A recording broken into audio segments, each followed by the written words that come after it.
wasp's nest. Uh-oh. Or that time you forgot to roll up your windows in the car wash. Fantastic.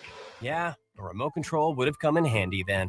Well, life doesn't always give you time to change the outcome, but prediabetes does. With early diagnosis and a few healthy changes like managing your weight, getting active, stopping smoking, and eating healthier, you can stop prediabetes before it leads to type 2 diabetes. It's easy to learn your risk. Take the 1-minute test at doihaveprediabetes.org. Life does come with a remote control. Yikes! So you're on your own with the wasps. You have the power to take control of prediabetes. Visit doihaveprediabetes.org today. That's doihaveprediabetes.org. Brought to you by the Ad Council and its prediabetes awareness partners. Grant Napear is back every weekday afternoon, 3 to 6. This is Fox Sports, KSAC 890 AM Olivehurst, K284CM 104.7 FM Sacramento. Good afternoon, ladies and gentlemen.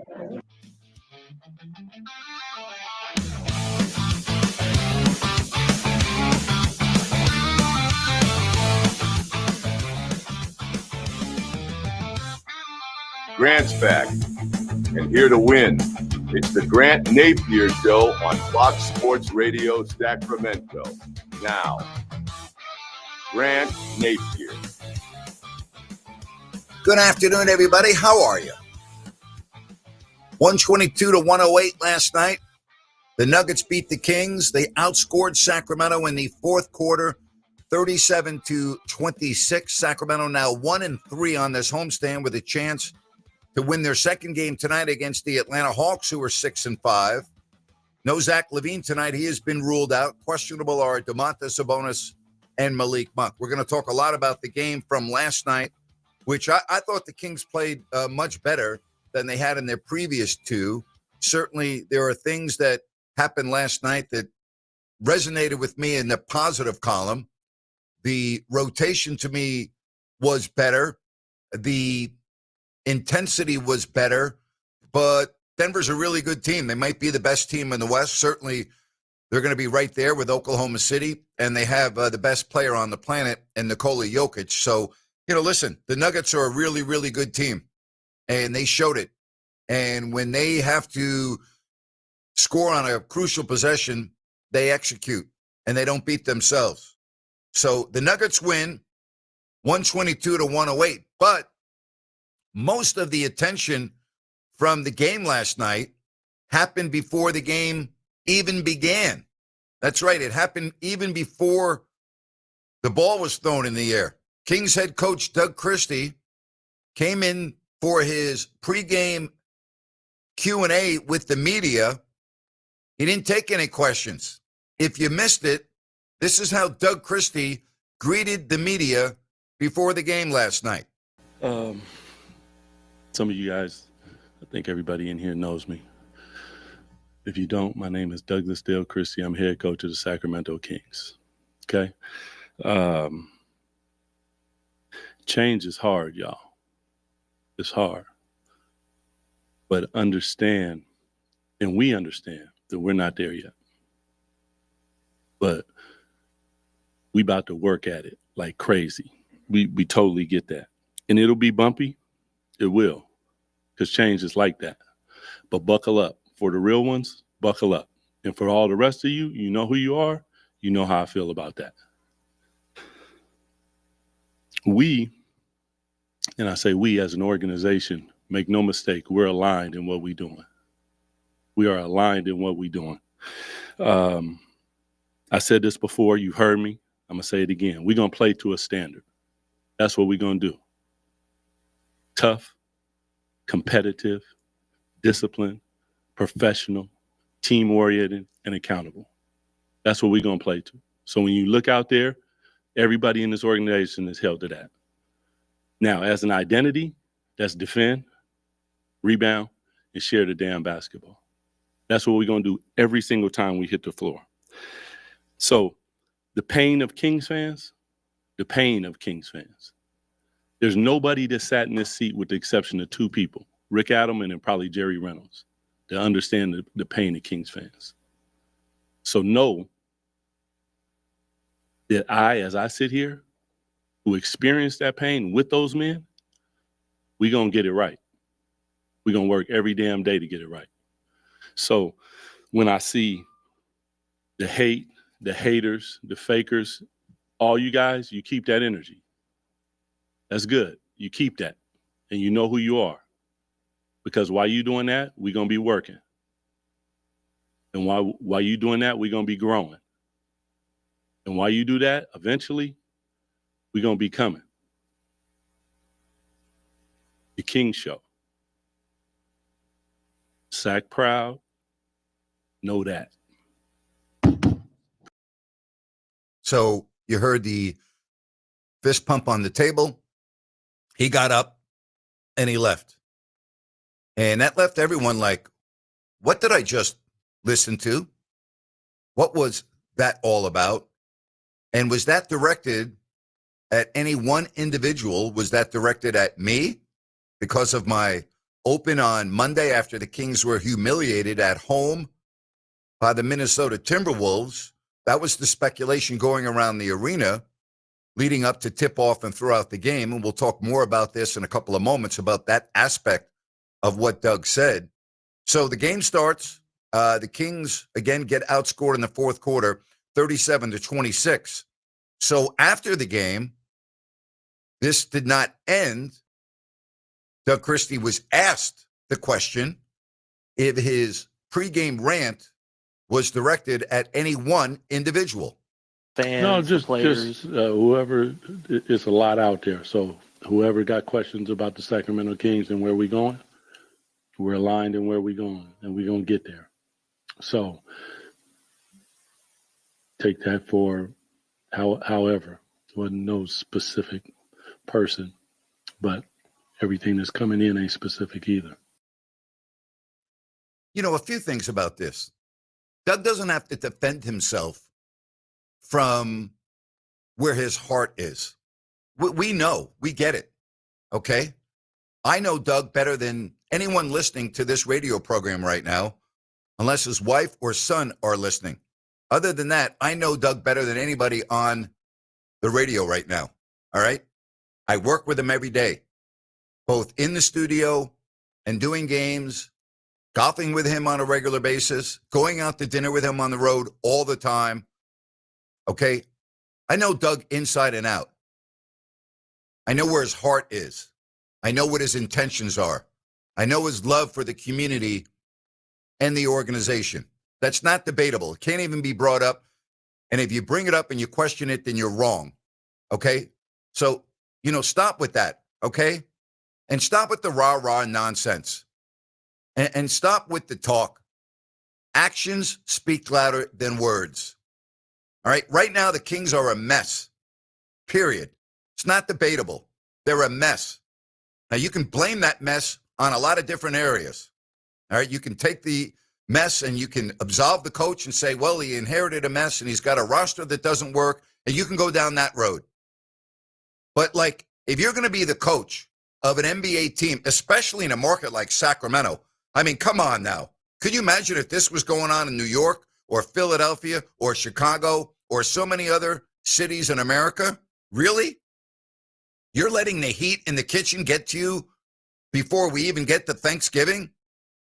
Actions speak louder than words. And Doug's getting destroyed right now on social media. Most of the comments about his pregame rant are not going well. One thing about Doug lives in a bubble of every adult that I've been around in my entire life. And I'm not exaggerating when I say this. I can't name another individual that's an adult that lives in a tighter bubble than Doug Christie. For whatever reason, he got outside of his bubble and is paying attention to the outside noise. And if that was directed at me, don't worry about what I'm saying. All right, you got bigger fish to fry. You got more things to worry about than what I'm saying here on Fox Sports Sacramento. Okay, because what I said on Monday is what the majority of the fans feel and what the majority of the fans are thinking. And I'm basing that based on the feedback that I get here on this show, social media, and on group chats on the internet. Okay, it's not just me. So, don't worry about what your critics are saying, because your critics aren't just here in Sacramento. They're all over the country. Okay? The Zach Lowe's of the world, the Bill Simmons of the world, Rob Perez, NBA radio. I can go on and on and on with the national media. Okay? Like, the word is out. People are observing. They're watching. And you keep saying the same thing after every single game, and we're going to do this, and we're going to do that, and we're going to rebound, and we're going to defend, and we're going to do this. And then the game is played, and like, no, you're not. Right? Actions speak louder than words. So stop with the nonsense. This isn't college, which I think Doug actually would be better suited for college if he wants to continue his coaching career. This is more of a college-style philosophy, right? It's not. It doesn't go over in the NBA, especially with the fans. The fans are getting to a point where they've had enough. They're calling for Doug's head right now. That's what's going on. That's the reality of the situation. I'm not on the air saying that Doug Christie needs to be fired. I haven't said that one time. What I said was I didn't think he deserved to get the job. I didn't say he should be fired. I said he never should have had the job in the first place because he's not an NBA caliber head coach, in my opinion. That's how I feel. There are a lot of people that feel that way, but, they don't have a microphone in front of them. I do. That's how I feel. And for the one or two out there, or three, that feel that I've got an axe to grind with Doug, I don't have an axe to grind with Doug. What happened to me 5 years ago when I got fired at my previous job, okay, has nothing to do with what's going on currently with Doug Christie. Okay, I'm not rooting for Doug Christie to fail because of what happened 5 years ago. Like, I don't run my life that way. One thing that's important to me is my credibility. Okay, I've worked hard on that throughout my entire career, whether it's here in Sacramento or when I do national shows, which I did for years on Jim Rome and ESPN radio, and I can go on and on. Like, credibility is important to me. You think I'm going to come back on the radio, okay, and have an axe to grind? And a vendetta to carry out because of what happened 5 years ago? Grow up, would you please? I'm better than that. Stop it with that nonsense. Okay, I'm not rooting against Doug Christie because of what happened 5 years ago. I'm calling it the way I see it. And I'm tired of his talk after the games. I'm tired of the rah-rah crap. Okay, it doesn't work in the NBA. Okay, talk less and do more. Nobody is questioning how much work you're putting in behind the scenes. Nobody's questioning your work ethic. Nobody's questioning your love for the team and the community. Nobody's questioning whether you want to win or not. Okay, nobody's questioning that. What they're questioning is you say one thing and your team does the other. Okay, people are questioning your message that appears to be raining hollow in the ears of your players. That's what they're questioning. Okay? Stop with the sensitivity and the thin skin. Get some thicker skin if you want to coach in the NBA, especially in Sacramento. Stop with the nonsense. That was embarrassing yesterday before the game. Embarrassing. And again, don't go on the internet. I'm just telling you right now, stay away from it because it's not good. And you got bigger things to worry about than what I'm saying or what somebody else is saying or what the fans are saying. You know what? The fans are paying a heck of a lot of money to go watch your team. They're investing a lot of time, money. Okay? They take a lot of time out of their schedule. They deserve better. These fans in Sacramento deserve better. This product is a joke right now. And there doesn't seem to be any light at all at the end of the tunnel. And yes, I understand Keegan Murray's out, but almost every team you played have had key players out. And do I think Keegan Murray's going to make the team better? Yes, I do. Do I think he's going to fill a void defensively? Yeah, he will help that void. There's no doubt about it. But you think you're going to stay healthy for the rest of the year and everything's just going to be hunky-dory? No, it's not. No, it's not. So enough with the college rah-rah crap. Seriously, enough already. And don't worry about your critics. Don't worry about what I'm saying. That's the least of your problems. Because if you keep playing like this, it's not going to be pretty. Okay? If you keep playing the way you've been playing on this homestand, you probably don't want to tune into the radio in the afternoon. You probably want to stay away from it. Not just from my comments, but my listeners' comments. All right? The fan base understands your intentions. That's not in question here. Stop being so sensitive. Don't take it personally. Coach the damn team. Plain and simple. Coach the team. 916-779-0929. That's 916-779-0929 from the 650. Sounds like a coach who's worried about getting fired. Another message from the same area code 650. Did I hear what Coach Christie said? The Kings show seemed like a shot at the Grant Napear show. Well, again, if you want to take a shot at this show, go right ahead. Doug knows how I operate. He was my co-host for a few years. I mentored him, by the way. Okay? Hello, I spent a lot of time with him teaching the business. I gave him advice when things like this happen in terms of how to handle it on the radio. Like, he knows me as well as I know him. Okay? We spent hours and hours and hours and hours and hours together. He knows how I am on the radio. He's always known that. And when he was a player, he had a weekly show with me. I've known Doug for, 25 years. And over the last of the years, when he was my co-host on the radio and my analyst on the Kings games, we spent more time together than we did with our families. That's the reality of the situation. I know him inside out. He knows me. He knows how I am. He knows what I'm going to say on the radio. Don't worry about it. Don't worry about it. All right, let's get to some phone calls. Let's get to Al in Sacramento. Hi, Al. Hey, Grant. Nice to hear you back on the local airwaves. I missed Thank you a you, Al. lot. Great to have you back.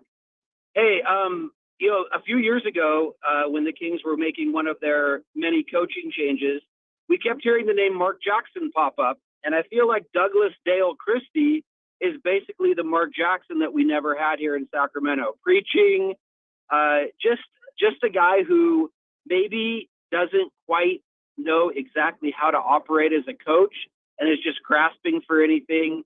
Grant, I like your intro today. I thought it was spot on. Doug's just not ready for this job. He never has been. What do you see happening with Doug moving forward? I'll take that off the air. Thank you. Thank you very much. Well, as the losses, if they continue to mount, it's pretty obvious to me what's going to happen. And if the team does not show improvement on what Doug is preaching game after game, day after day, I know what's going to happen. It's inevitable. It is part of the job. I personally think, and I said this last year after the Kings got embarrassed by the Dallas Mavericks in the play-in game, I think the Kings need a more seasoned coach, a more veteran coach. And you can say, well, they just had that in Mike Brown. And I would say, yeah, they did. And, I think in retrospect, he was fired too soon. But regardless of that, I think you need to have a more seasoned coach. I've been on record as saying that. And I've also been on record as saying that it doesn't work when you don't let your general manager hire their own coach. Scott Perry didn't hire Doug Christie. I mean, when you look at successful organizations in sport, pick any sport, the general manager hires the head coach, and they have to be aligned in lockstep. Now, I'm not intimating that Scott Perry doesn't like Doug, or that's not what I'm saying, because I don't really know what their relationship is. But you have to have the general manager hire the coach. But unfortunately, here in Sacramento, you have an owner that doesn't do things the right way. You have an owner who does everything backwards. You have an owner who continually does the same thing over and over again in terms of making mistakes running the franchise. So that's part of the problem as well. Things are done wrong and continually are done wrong. And yet, here we are in 2025, and we're still talking about this. From the 702, Grant, last time I talked to Doug. The last time I talked to Doug was on the telephone on June 2nd, 2020. That's the last time I actually talked to him. Hey, I want to talk to you about Village Financial Group, broker owner Spencer, that I've known for 25 years, ever since he began his family-owned business. Good to see things picking up again in the real estate market with rates at or below 6%. It's starting to stimulate things, and a lot of people are looking to make a move before the holidays. And whether it's a home equity line of credit, buying or selling a home, Spence is a guy that's got a lot of experience, and he is a financing specialist. He's very creative, and he has access to private money. Call or text Spence at 916-805-4868, and be sure and ask for the Investors Special. And we talk about all of the properties available. There are over 9,000 properties available right now. Just check them all out by going to vfgloans.com. That's vfgloans.com. It makes sense to call Spence at 916-805-4868. Village Financial Group, looking out for your best interest. 916-779-0929 to call the show, text the show. This is the Grant Napear Show on Fox Sports Sacramento.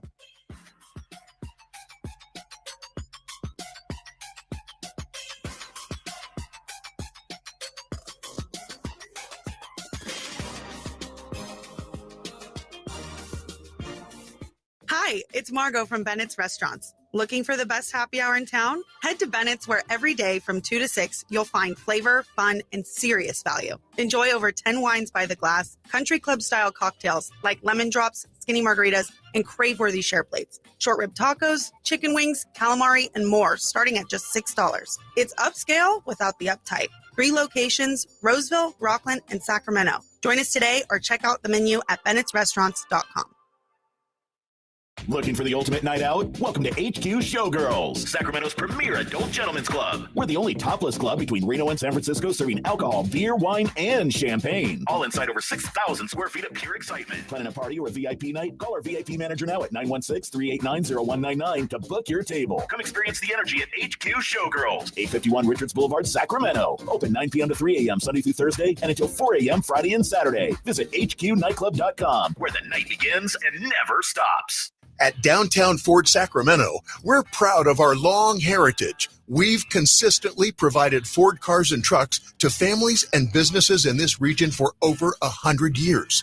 If we think about it, practically every kid who grew up in this town at one time or another rode around in a Ford that we sold to their family. We've served multiple generations of local farmers and ranchers who got their rugged Ford trucks from us. We've also provided many of the emergency vehicles that you see out doing the people's work every day on the streets. All of us at Downtown Ford, from our top-notch service department who keep your Ford running like new, to our dedicated finance team and the guys and gals in our showroom, we thank you for generations of love and loyalty to us. And for that love, we say right back at you. We're doing Fords just like we always have. Come see us any day of the week or visit us online at downtownfordsacramento.com. For nearly all of us, our home is our biggest investment. And just as important as what it looks like on the outside is what is happening on the inside.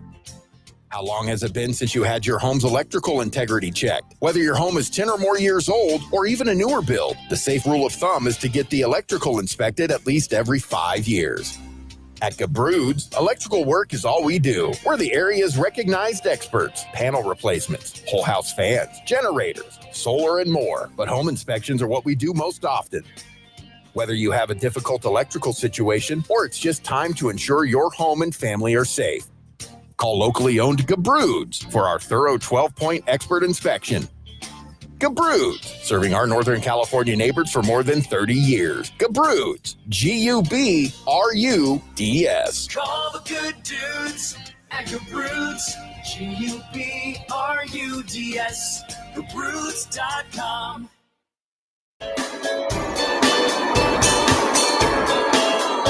916-779-0929. The longtime radio voice of the Atlanta Hawks, Steve Holman, will join me at 4 o'clock. This from the 530 on the text line. Grant, it's so hard to be a Kings fan anymore. We are constantly in the cycle of maybe they make a move at the trade deadline and maybe they sign someone on the summer. I don't believe we will ever get better in the Ron Adive era. I can't bring myself to watch them anymore, and it makes me so sad given how we all felt back when Golden One opens. Yeah, I got you. Rhino, you were there last night at the game, and you ran into both local and a very prominent member of the national media who I don't want to name because it was a private conversation. Maybe you can take me inside the tone after Doug Christie's comments because you were there amongst the media. Yeah, the tone it was very random. That was the first thing, and everybody started trying to connect dots. Well, is it something one of us said? And then it's kind of like, well, maybe it's what Grant said. And the consensus was it very well could have been your opening segment the other day, but there was also a consensus that there was nothing wrong said. The people that were talking about it had heard it, and it wasn't personal. It was things that were being pointed out, not just by us, but by other people in the media and even some fans as well. So most did not have a problem with it, and they thought it was not a great look for Doug. That's not a good look for Doug, and he's getting roasted. He's getting destroyed by many, many people on various platforms. Not good at all. Not good at all. Somebody said, been a long time fan. I love the show from the 916. Big fan of Doug. Wish you and Doug could be great friends again. Regardless of whether that would happen again or not, it would not change how I approach my radio show and my comments regarding what I feel is necessary on my radio show. I've had to criticize friends before. It's the worst part of this job. It's the hardest part of this job. Okay, it is. It's the hardest part of this job. But that's what I do. If I don't want to do that, then I'm going to stay off the air because that's not what I do. And by the way, one of the reasons why I debated for almost 12 months about whether to come back to Sacramento radio was in my mind before I accepted this job. And again, it was almost a year in the making from when I was first contacted by management here at Fox Sports Sacramento until I said, yeah, let's do this. In my mind, I had to make sure I was right and that whatever happened to me 5 years ago would not in any way, shape, or form interfere with me doing my job properly. And once I was right in my mind about how I would approach things, I was like, yeah, let's do this. Let's get to Big Al calling here on Fox Sports Sacramento. What's up, Big Al? Mr. Napier, I'd say welcome back. You've been back for a while now, but I want to say this. I disagree with you from time to time when I used to call in your past life here in Sacramento. Heard you came back, have been listening, haven't called in. But today's call, your analysis, for all Kings fans, I don't have a dog in that hunt, Grant. I'm not a Kings fan, so I can more objectively. And I thank God my dear dad has gone on to glory and not have to watch the ass clownery under the current owner because he is just a major ownership ding-dong. I feel sorry for the Kings fans. I do. It's embarrassing. There's no other way to say it. And it's not just the folks here in Sacramento. It's league-wide. It's coaches who have been here. It's assistant coaches who have been here. It's players who have been here and now go to other organizations and spread the word about what a joke it is. So it's not just the feeling here, Big Al, in Sacramento. Everyone in the NBA community knows it. And it's like you got just a huge stain on the organization. Yeah, no, agreed, Grant. Now, right on. You keep going on there, and it's a shame because obviously, you run a business, I run a business, it's our business, and then if we want to run it into the ground, so to speak, he's making money, so what? We're not crying for him for Vivek, but it's sad to see some of the talented people that have been in Sacramento. I was a manager for many 30-some plus years. High middle management. And you could just see when you didn't get the support or there was different directions discussed, elicited, and told to you and you couldn't buy into it, you either said, I got to go. So I'll respect you for everything you said about when you came back, if it was the right fit. And at some point, any manager, middle level or executive manager says, I can't do this anymore. This is wrong. Unless they need the paycheck so bad. Sure. And I don't doubt anything like that. And real quick, throw me off the air, but you got to give me your take. If you said it already, I missed it. Is Bradley Beal one of the most not him personally, but because he's only doing what people are willing to do and give him. But whoever thought that, Mr. Ballmer just has money. Grant, ask Mr. Ballmer to send you a nice check for $10 million or so. They probably do it. He won't care. You write it off. Yeah, I'll ask him. I don't understand the Bradley Beal. I don't understand why there are teams that still have coveted him, and now he's going to have hip surgery and is going to be out for the whole year. It's just a waste. It's. I don't get it. I don't understand why Phoenix wanted him. I didn't understand why the Clippers wanted him. I don't understand what management thinks sometimes on these individuals. It's just it's stupidity. It's absolute stupidity. And the worst thing can happen then, this, Mr. Napier, sir. You understand this. There's only the two, right? There was only Mr. Bradley Beal, get it, and LeBron James, where you just can't. I own everything about my contract. You're not getting rid of me. I can block anything. And so ownership can never, in my opinion, ownership anyway, or the whole league should never allow for that kind of a structure to exist. Hey, Big Al, call again. I really appreciate it. Thanks very much. Have a good afternoon. Yep. Take care. All right. Take care. Good stuff right there. Again, if you want to get in on the program, 916-779-0929. 510 Warriors fan here. Doug reminds me of Mark Jackson. A lot of rah-rah talk, but no real talk of an actual offense or defensive philosophy. 94 feet is lip service. Well, that's what it sounds like. Less talk and more action is what Kings fans want. Okay. It just, even last night, right? And we'll play that for you in just as soon as Ryan gets it ready about him talking about offense. Here's the reality. In the big picture of what Doug wants to do, assuming he's still the coach when we get to that point, yeah, he would love to have a defensive philosophy. But with this roster, okay, if you want to win games, the way you're going to have to win a game is the way you beat Milwaukee on the last road trip, 135 to 133. Here's Doug last night when he was asked a question about the offense. Guys, offense? Yeah. Ain't nobody talking about offense. Tonight was only 108, but on most nights we scoring enough points. It ain't about the offense. It's not about that. Them guys can score the basketball. There's a lot of people that could score the basketball. If we want to win, we need to focus on the defense. Period. Offense. Make some shots. You make and miss shots. I get that. There's timing. There's different things. But I don't want to hear about no offense. Listen, I'm going to nitpick here, okay? Can we clean up the grammar a little bit, please? Seriously. And I mean that. You're a head coach of an NBA team. Let's stop with the nonsense. Again, it's just, it's driving me crazy. Enough. Enough already. It's too much. It's too much. 916-779-0929. Again, that's 916-779-0929. From the 916, Grant, it was unbelievable to watch the Kings on NBC, which is the first time since 2002. I was also stunned by all the empty seats at Golden One Center. That said it all.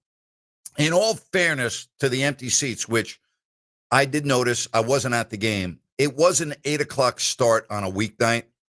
So, I factored that into it. And even though the game was on NBC, it didn't really feel like NBC when listen, this is no disrespect to Terry Gannon and Jamal Crawford, who, by the way, I thought did an excellent job. So this is, if you had, Mike Tirico in the seat or Marv Albert in the seat from years ago, then it feels like a big game. It doesn't feel like a big game with Terry Gannon and Jamal Crawford. And again, that's not a slight on them. I think you understand. When I think of network, I'm thinking of big name announcers. It didn't have that feel to it. It just didn't. So, the 8 o'clock game, probably not the greatest thing in the world for a lot of the fans and their schedules, especially when it comes to young ones with school the next day. It's not ideal. It's not ideal. You know what is ideal? DAS Mechanical. When it comes to HVAC retrofitting, they are service specialists. They're family-owned and operated. They serve Sacramento and Placer counties. Ideal for homeowners, businesses, for commercial maintenance. DAS Mechanical, they're awesome. And if you check out their 5-star reviews, which are very numerous, and their best of the best awards on their website, it tells you a lot about what a tremendous job Nick Delancey, the owner, has done with DAS Mechanical. And right now, through the end of this month, a $69, that's right, a $69 winter maintenance check at DAS Mechanical. Only $69. Got to take advantage of it, though. It is done at the end of this month. Remember, HVAC retrofitting and service specialists, they also do new systems. 0% interest available for 18 months. All kinds of financing options. Go to dasmechanical.org. D as in dog, A, S as in Sam, mechanical.org. That's dasmechanical.org. You can schedule everything online. Check out all of their 5-star reviews. And again, their numerous best of the best awards. When we come back, more of your messages and phone calls at 916-779-0929. What's your take on Doug Christie? Are you tired with the talk? You want more action, less word? Actions speak louder than words, right? Is that what you want? Let me know. Next on Fox Sports Sacramento.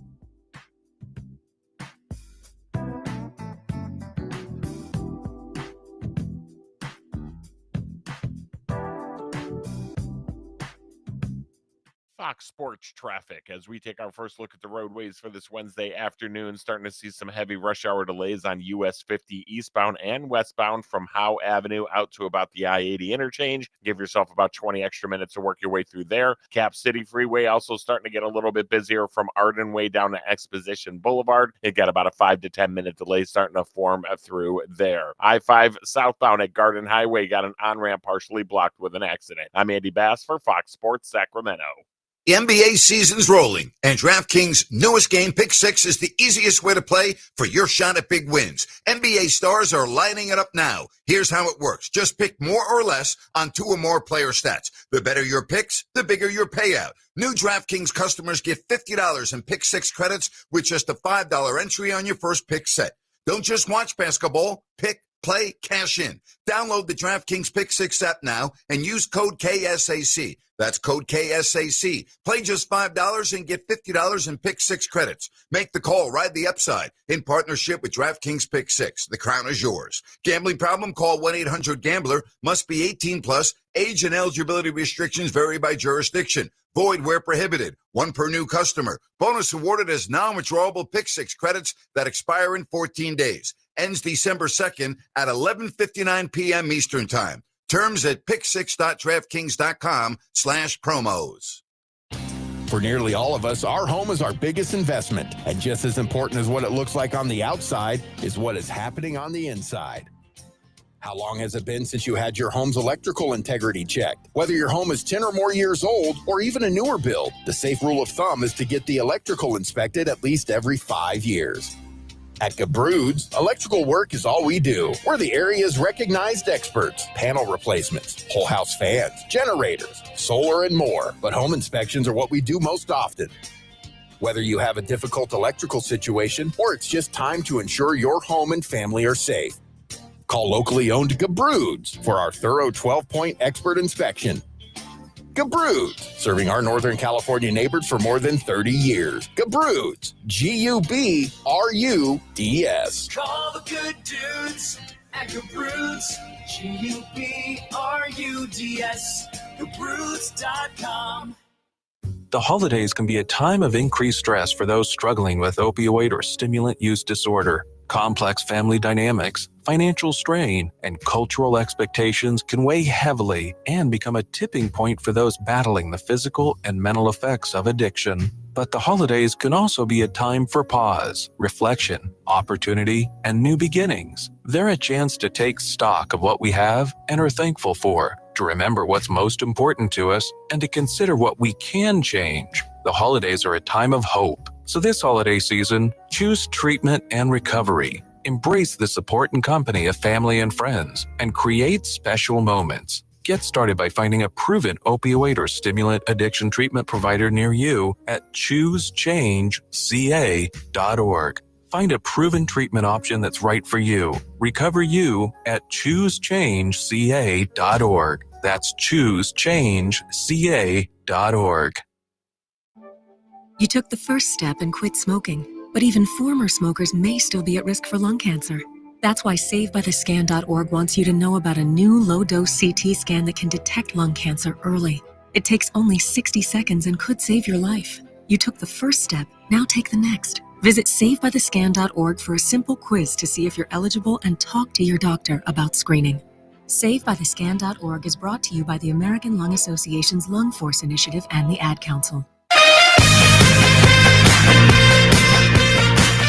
Don't forget Steve Holman, the longtime voice of the Hawks. Oh, yeah, by the way, the Kings have a game tonight against the 6-5 Atlanta Hawks. 916-779-0929.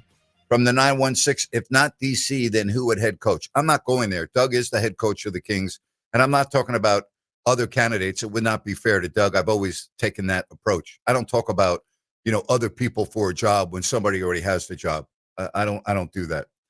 From the 510, someone tell Doug his team ranks in the bottom third for offensive efficiency. Maybe he should be talking about offense also. Yeah. I mean, yeah. Yep. Somebody said from the 916, head coach job description, be able to receive and process criticism. Bill Parcells once said he was hired to be fired and he's in the Hall of Fame. It's ridiculous to take it personally. Be thankful you're not in Philly or in New York. Oh, my gosh. I can't even imagine. Seriously. I can't even imagine what that would be like. Woo. Yeah, you better start winning some games. And tonight is not going to be easy without Zach LaVine. And we don't know about Sabonis and Monk, who are both questionable against an Atlanta Hawks team that's really playing well. And they don't have Trae Young, and they're still playing well. And they look like they're really together. Their game 48 hours ago in L.A., they won against the Clippers. They're 4-2 on the road. So this is not going to be, well, nothing's easy for the Kings, but this is certainly not going to be in that category. It's going to be a very difficult game for the Kings, and then they hit the road for 5 beginning Friday against that team that just scored 144 on Sunday night. Yeah, it's right now things are not looking good, but it's the NBA. You win a game that you're not supposed to win a game or two, and you never know. Did you see the story coming out of Dallas from the owner, Patrick Dumont? He said he is requesting medical data assuring him that Anthony Davis has a calf strain that is no longer a strain and that it is healed. And he wants data showing him that he's not at risk of anything further. We talked about this a lot, right? Calf strains that turn into Achilles and so on and so forth.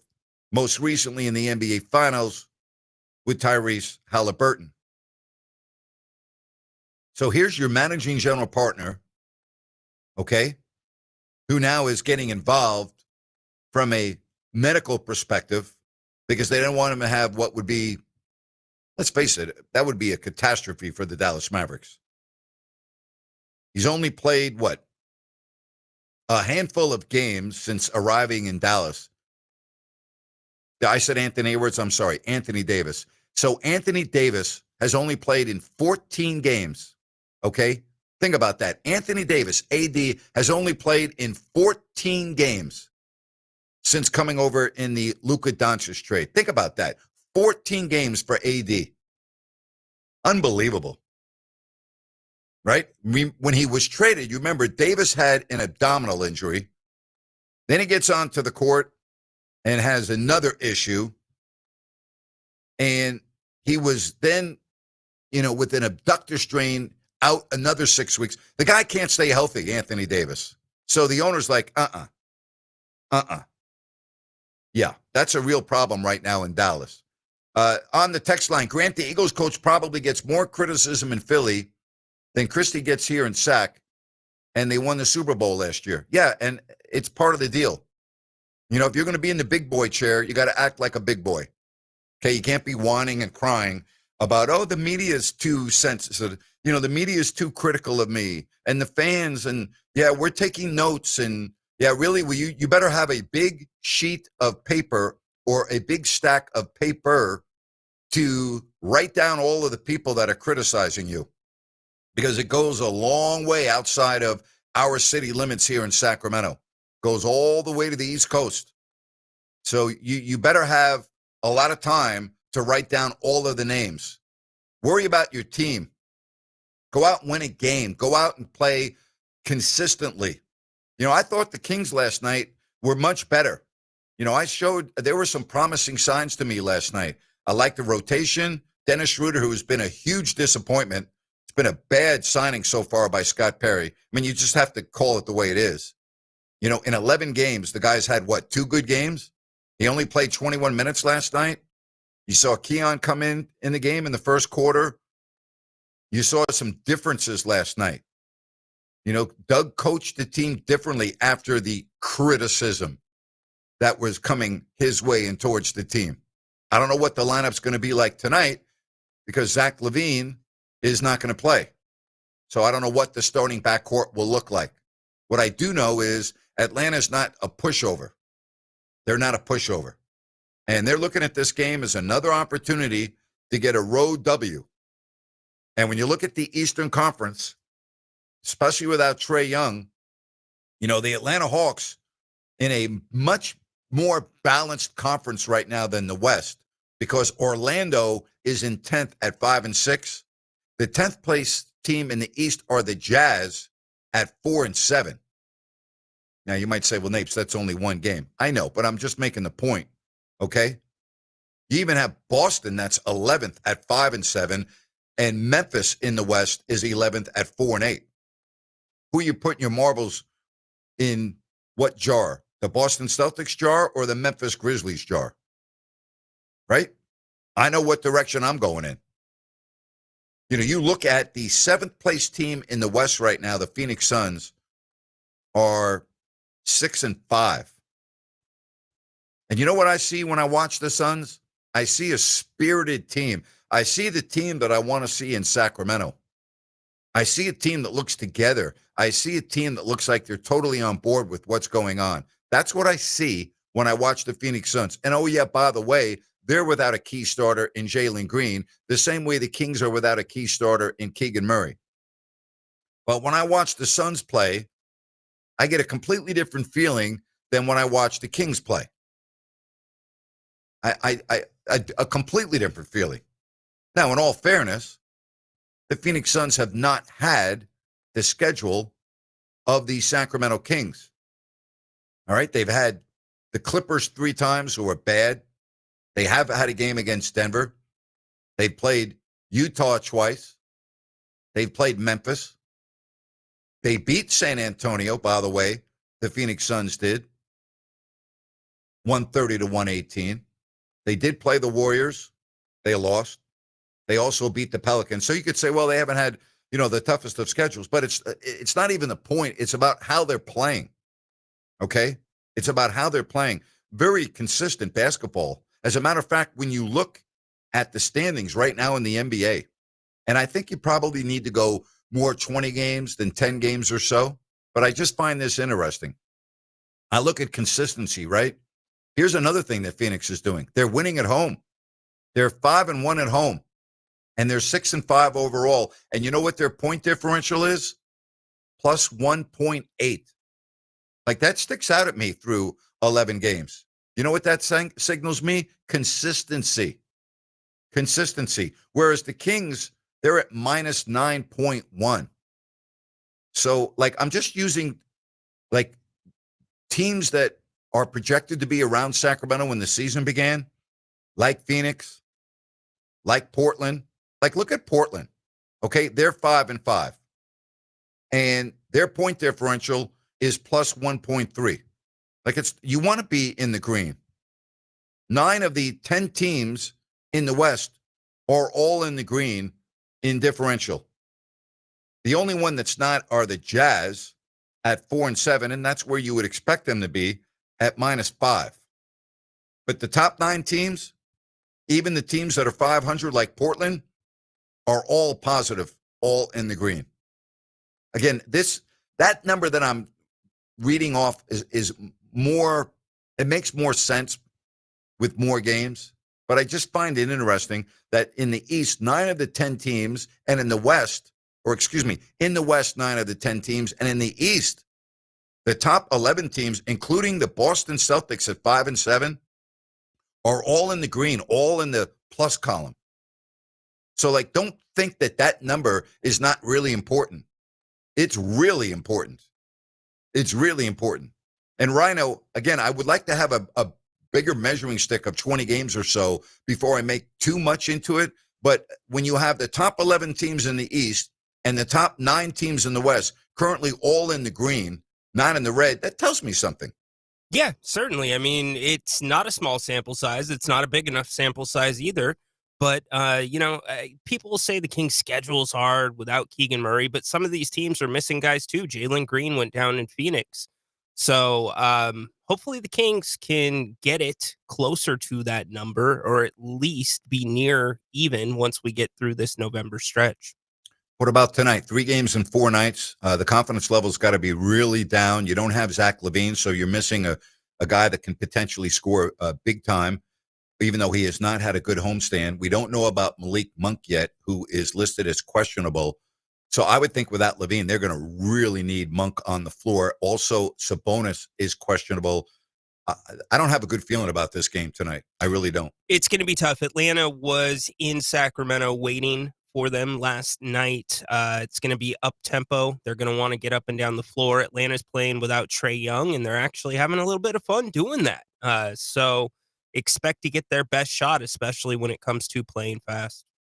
After sitting next to the Atlanta Hawks sideline reporter last night, what are some of the positives that you took away from the Hawks? What stood out to you? Couple things. They're young. They're looking like and feeling like if things don't work out with Trae Young, there's still a future there because they have the Pelicans' unprotected 7th pick in this year's draft. And it's a little bit of excitement. Zachary Richichet is kind of coming along in his own way, but you're also getting an opportunity right now to have other players step into different roles or have expanded roles that could grow as Trae Young comes back. And Quinn Snyder, I like him. I've always liked him. I liked him when he was in Utah. They play together. First of all, I'm not going to lie. I haven't watched the Atlanta Hawks play a lot, but in the times that I do watch the Hawks, they play together. They play team basketball. Especially without Trae Young on the floor. Yeah, Matt said that. It's definitely the ball's moving. He said it will stick occasionally, but for the most part, everybody's touching it. Great example is Vit Raichi. He's hit 8 threes in the last game. That's like, where did that come from? But that's a product of the ball moving and them playing as a team. All right. Again, the Kings with their final chance here before they hit the road for another daunting road trip. And we keep talking about November, but last night after the game, I was trying to peek ahead to December. It's not like December's easy. Okay, you start on the road at Houston. Okay, you're going to get that. That's going to be a really hard game to win. Miami is playing really well. And then you're at Indiana. And then you've got the NBA Cup games, and we don't know what the game's going to be added to the schedule. Then after that, you're at Portland. Then you're home against Portland, home against Houston, home against Detroit. I mean, Rhino, we keep thinking about, can't wait till November's over. December's no picnic. No, you got to start winning some basketball games on your home court.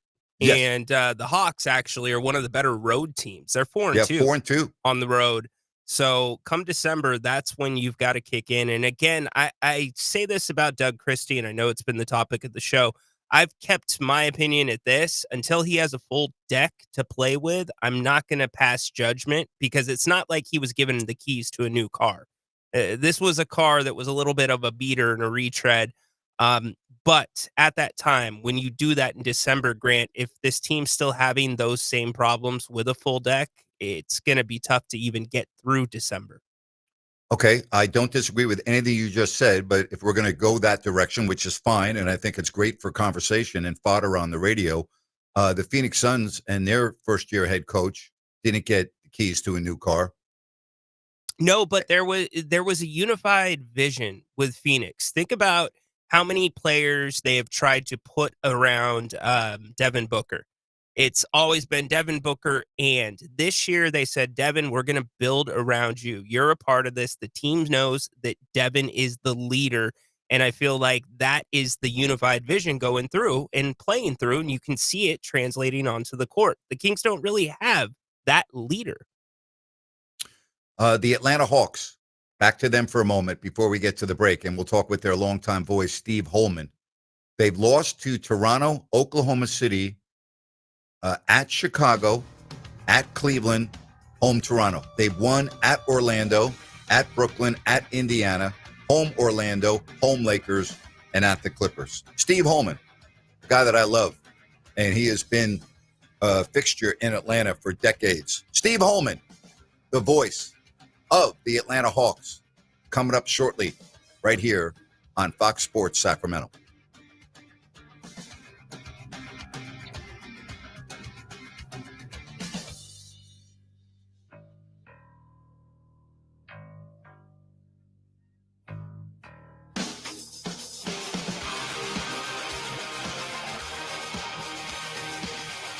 Fox Sports traffic as we take another look at the roadways. We got people on the roadway at US 50 westbound at Howe Avenue. Not too sure if they're protesting broken down vehicle, but just reports of some people on the road. So give yourself a couple of extra minutes to get around them. Still dealing with some heavy rush hour delays from Howe Avenue over to the Cap City Freeway interchange. So give yourself that extra time to work your way through that.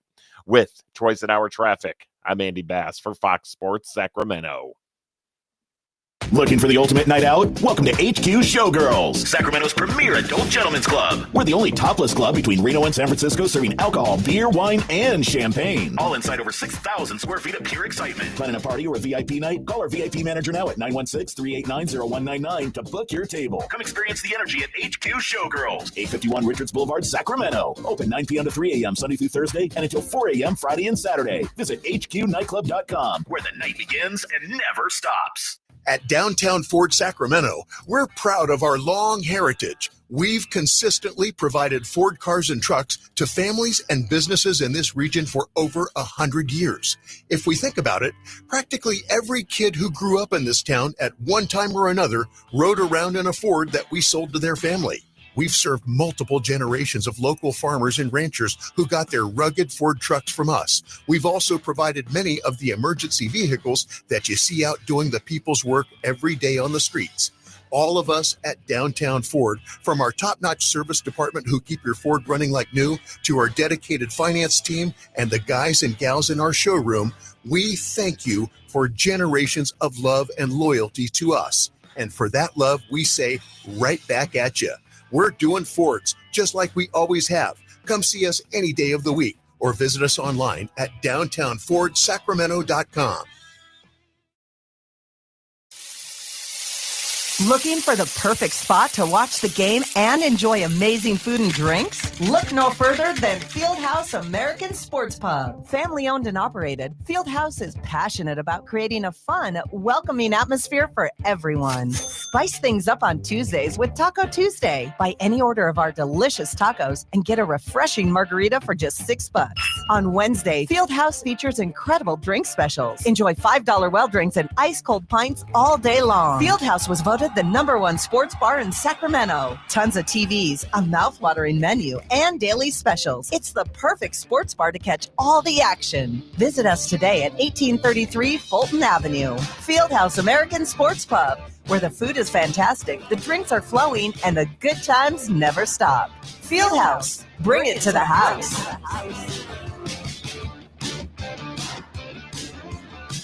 Okay, we are running a car drive right now to help veterans all across America. So if you have an old car, truck, or van, even a motorcycle or an RV sitting around, you can right now give it away and help the vets. They really need your help. And your car will help support the vets and their families. And guess what? You even get a tax donation. Plus, we'll even come and pick up your car for free. And all you've got to do is pick up your phone right now and make a free call. Now is the perfect time to do something good for the vets. Give back to the vets right now for all they've done for this country. And your old car can really help them. So call the Veterans Car Donation Program right now for free pickup of your vehicle. Help the vets and help your taxes at the same time. Call right now. 800-598-0539. 800-598-0539. 800-598-0539. That's 800-598-0539. Grant's back. Join the conversation every weekday afternoon beginning at 3 p.m. KSAC 890 AM Olivehurst, K284CM 104.7 FM Sacramento.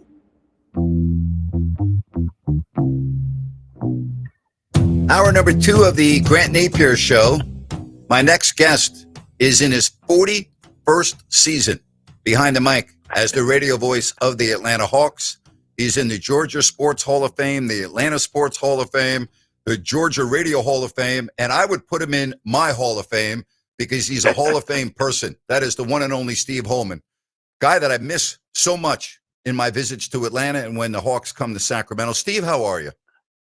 Great, Grant. It's great to have you back on the air, too. I mean, it's something we've all been pulling for. All of your brethren in the announcer world, we've all been backing you up through all of this thing, and now it's great to have you back. Well, I appreciate that, and you've been very loyal, and I will never forget that. So thank you for saying that.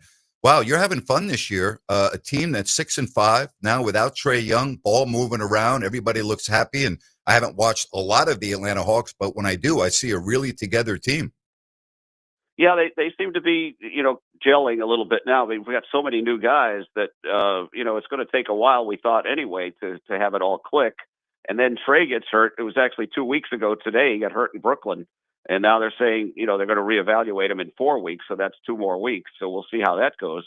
But in the meantime, they've been 5-2 since he's been gone. And they've been, like you say, they've been kind of a together bunch, and they've bought into the whole thing. And the defense has really picked up, and they've been able to win these games. So it's so far it's worked out. But, a lot of people in Atlanta and the talk shows and Twitter and things like that are saying, oh, they're better without him.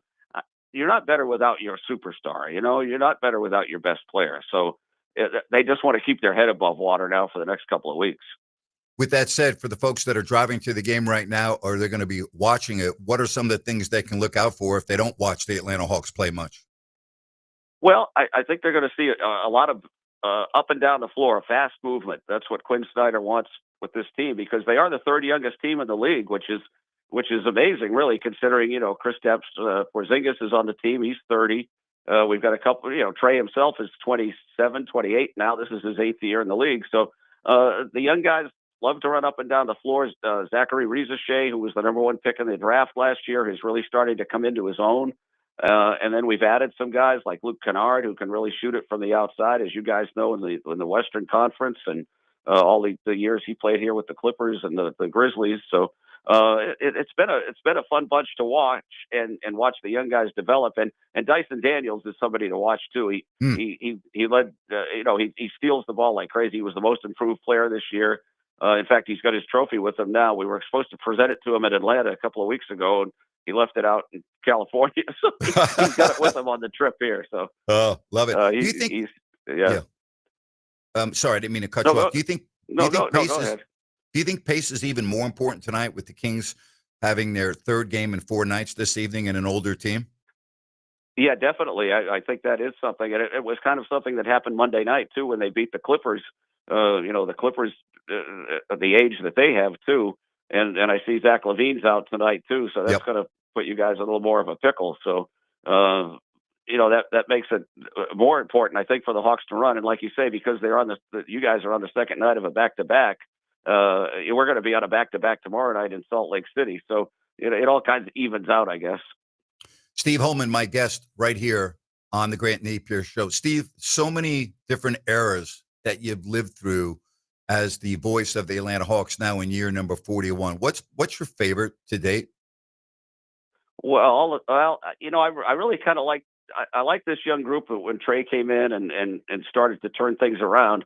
Of course, the Dominique years were fantastic, and the famous '88 series, featuring Larry Bird and Dominique, and that famous battle in Game 7 in the Garden and that kind of thing. That was one of my favorites teams of all time. But I've enjoyed them all. I mean, I came in my first year with the Hawks was the first year that the Kings came here to Sacramento.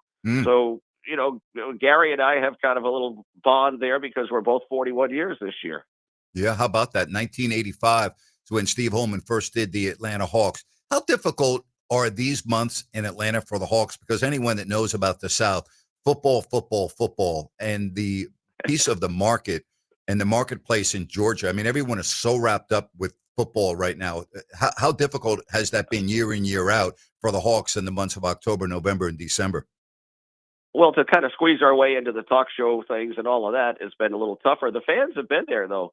Our fans really kind of like this team the last couple of years, and they've been there. We've got one of our largest season ticket bases that we've ever had. So the fans are there. It is tough, though. Georgia football is king.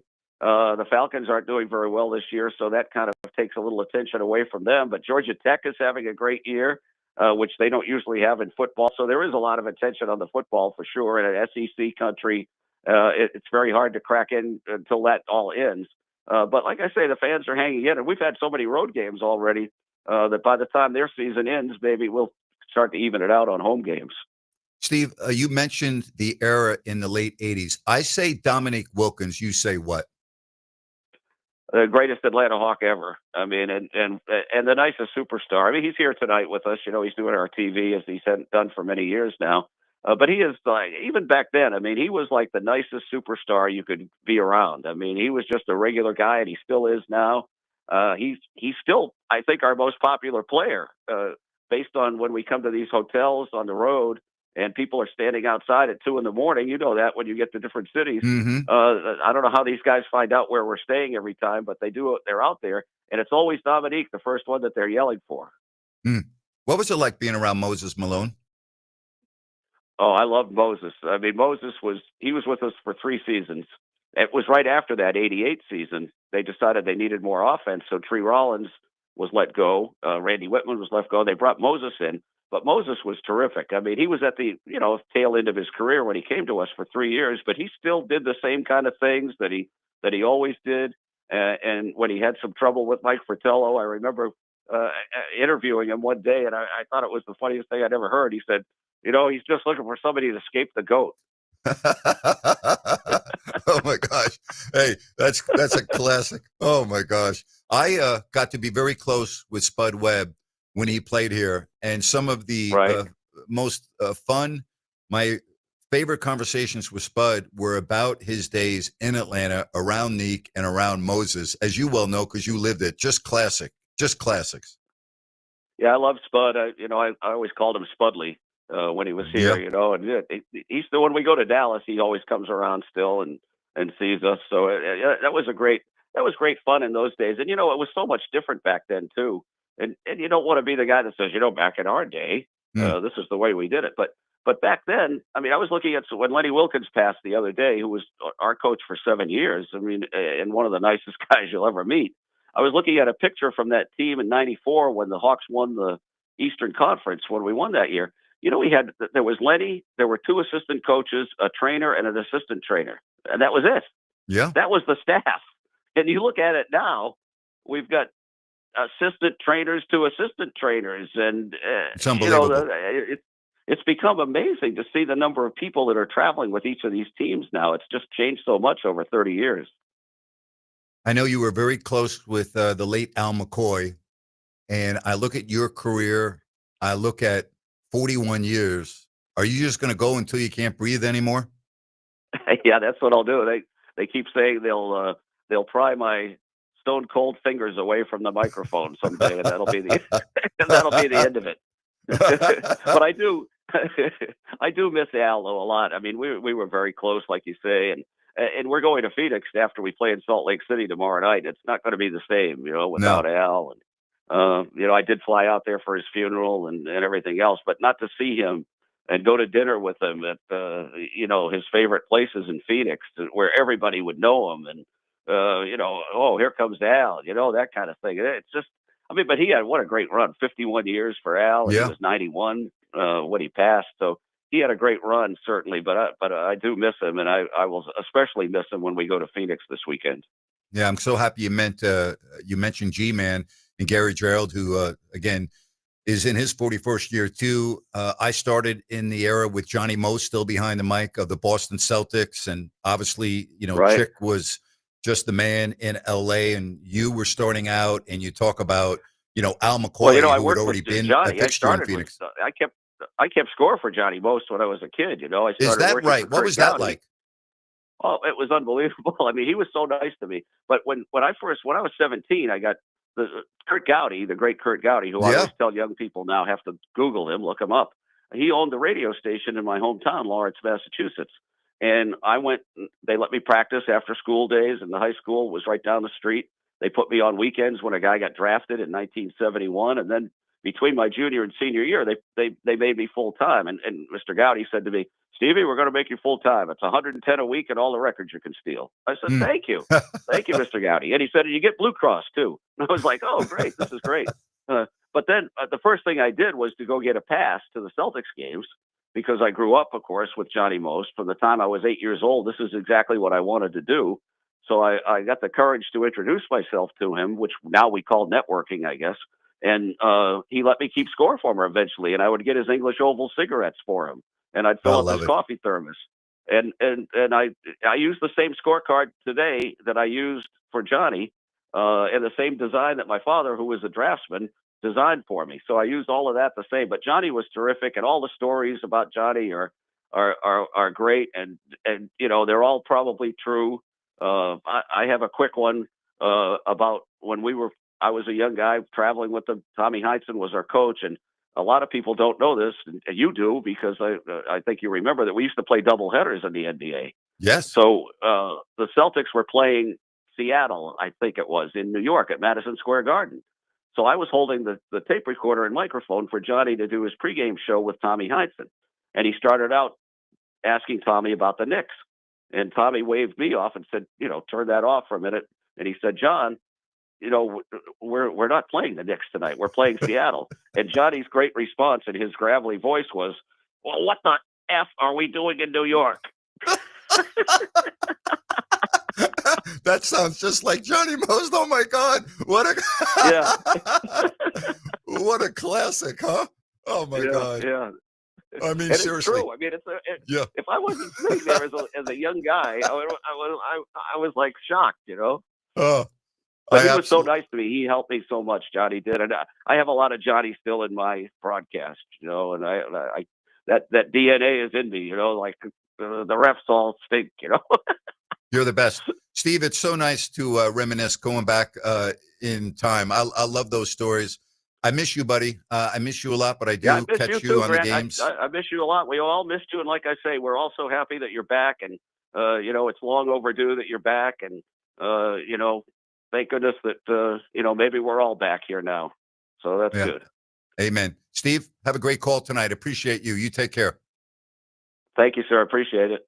All right, great stuff. Steve Holman, the radio voice of the Atlanta Hawks. Oh my gosh. Johnny Most. He was, if you don't know who Johnny Most was, when you get a moment, just Google him and listen to Johnny Most. Really an absolute classic. All right, Javier in Vacaville. Javier, let's get to you. How you doing today, sir? What's happening? So, was wondering, had a long, obviously Monday rant after that game we had to watch, unfortunately, on Sunday. But I wanted to ask, and I forgot to mention that on Monday, if all Kings fans listening, including yourself, I want to know, would you guys at this time vote, hypothetically, prefer to have Mike Brown and even Monty McNair back in power, or deal with what we have now? And it's nothing against Doug Christie, but like you said, not so much he's not a head coach, but he's not ready. And there's steps to this. They rushed the process. And he had put 2-3 seasons in as assistant coach. What do you think? Would you rather have Mike Brown and Monty Nair back in power? And what is Vivek? Because him leaving the game early 2-3 games ago or 2-3 nights ago before the game was over, that should tell you that you're too busy skipping steps rather rushing the process and trying to chase wins. And the best coach you had, Coach of the Year unanimously, first ever in NBA history, and unanimous Executive of the Year, you ran out of town because of people not wanting to play under his coaching style in practice. It's a shame, sir. I just want to see what you thought, the fans on the, listen to the radio, and even what does Vivek think? Because this is, like you said, a complete mess. And it has Sacramento's organization written all over it, sir. Javier, I appreciate you, but I don't deal in hypotheticals. And the reality is, and thank you for the call, the reality is that those two are not here anymore. And I'm not one that goes back and says shoulda, coulda, woulda. I deal in reality and what's going on today.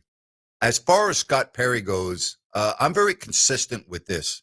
He gets 3 years in my book, okay? And whether the moves look good now or bad now doesn't determine how I view his role, because I feel he deserves 3 years to put together and put a stamp on his team. I don't deal in hypotheticals. Mike Brown's the coach of the Knicks. Monty's with, I think, the Clippers organization. I don't really reflect back on what could have been or should have been. I mean, you can talk about trades. Should have they traded this guy? Should they have traded that guy? I mean, I deal with what we're going on now, all right? I deal with that. That's what I deal with. I don't deal with hypotheticals. So all I know is the Kings are 3-8. They have not looked good. They have a brutal schedule upcoming. They have a tough game tonight. That's what I'm dealing with. That's what I'm dealing with. 916, and thank you, Javier. 916-779-0929. That's 916-779-0929. Good stuff with Steve Holman. 41 years, the voice of the Atlanta Hawks. 631 says, for someone in his 41st year broadcasting, he sounds very young. God bless. Well, he's not young, but he's not old. And I will say that about Steve. Love Steve. One of my favorite guys to talk to on the circuit. Why don't we take a time out? We'll take phone calls, more messages at 916-779-0929 when we come back on the Grant Napear Show. Fox Sports traffic as we take another look at the roadways. Heavy rush hour delays exist on US 50, Cap City Freeway, and I-5 throughout the Sacramento area, even I-80 west eastbound from about County Road 104 Mace Boulevard out to about Enterprise Boulevard 2 is starting to see some heavy rush hour delays as well. Give yourself that extra time to work your way through. There's the good news in this. No reported accidents throughout the Sacramento area. With twice an hour traffic, I'm Andy Bass for Fox Sports Sacramento. Okay, we are running a car drive right now to help veterans all across America. So if you have an old car, truck, or van, even a motorcycle or an RV sitting around, you can right now give it away and help the vets. They really need your help. And your car will help support the vets and their families. And guess what? You even get a tax donation. Plus, we'll even come and pick up your car for free. And all you've got to do is pick up your phone right now and make a free call. Now is the perfect time to do something good for the vets. Give back to the vets right now for all they've done for this country, and your old car can really help them. So call the Veterans Car Donation Program right now for free pickup of your vehicle. Help the vets and help your taxes at the same time. Call right now. 800-598-0539. 800-598-0539. 800-598-0539. That's 800-598-0539.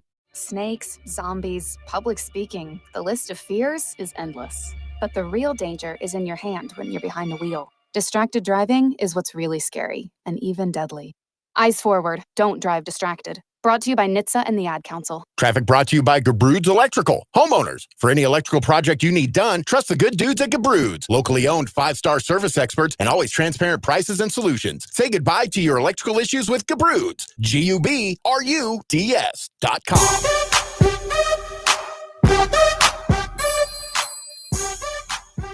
All right, back with you here on the Grant Napear Show, 916-779-0929. You know, again, I don't live in the past about what could have been, and I appreciate the phone call from Javier listening in Vacaville. I don't deal with hypotheticals, because what good does that do? Let's say I talked about that. Let's say I answered your question. What good does that do? I don't deal with. That's why I don't play fantasy football and I don't play fantasy sports. I don't deal with make-believe stuff. I'm not a make-believe person. I don't spend time on stuff that is fake. That's make-believe. Monty's not here. Mike's not here. They're gone. So why talk about it? Rhino, you were at the game last night, and the post-game press conference, we played some of the sound bites. Did you find anything else interesting after the game? Yeah, something that's been talked about a lot is the different combinations that Doug has been playing, specifically the slow starts with the starting unit. Doug talked about the Kings not being good enough to start slow. We're not good enough to work your way into a game. We got to hit the game head on immediately. It ain't no 10 seconds, 15 seconds, 1 minute into the first quarter. Nah. We got to immediately, when the ball is thrown up, you got to play like it's the fourth quarter and it's the last minute. That is the requirement of what it takes to get out of where we at. So I felt a little bit of that, but it's not enough. It needs to be more. What's just the internal conflict for you as a coach when, All right. I don't disagree with that, but I also know you can change the starting lineup too if you want. This is true. And that's something that I think you kind of were talking about with Scott Perry. And regardless of the moves he makes, some people think Russell Westbrook should be starting at the point guard instead of Dennis Schroeder, who openly said he's not comfortable after the not last game, but the game before. So we'll see if those things continue to get tinkered with Doug. I did ask him about something he was talking about throughout the week, communication. They had a communication practice before their game, before last night, excuse me. And they were better last night with their communication. They were better in transition, and they did have a decent stat, 18 points in the fast break. So I asked Doug if he thought the communication was closer to the Kings standard. A little bit. I mean, the other night it was ridiculous. You backing up, like you escorting somebody to the basket for a layup. We got to draw a line in the sand, and I thought the communication in transition was a little bit better. There were a couple of lapses, and Jokic is about as good as it is kicking the ball up the floor. The Braun kid, I believe, is in the top 5 in fast break points in the league, usually all the time. And I think he might have got away once. We did protect the ball a little bit better, but even so, 10 turnovers, only 12 points is better. The other night, I think it was 37 points. That means every single time you turn the ball over, they are scoring the basketball. So a little bit better in that area. And that's what I told him. Listen, all those little things equal a big thing. And we got to just keep chipping. Once they get 48 minutes in, they'll feel it. They'll win a game. And then we begin down the road on that process of the consistency, because there's a level of consistency that it takes and a level of focus that it takes to just play for 24 seconds at a time, be where you're at, talk loud.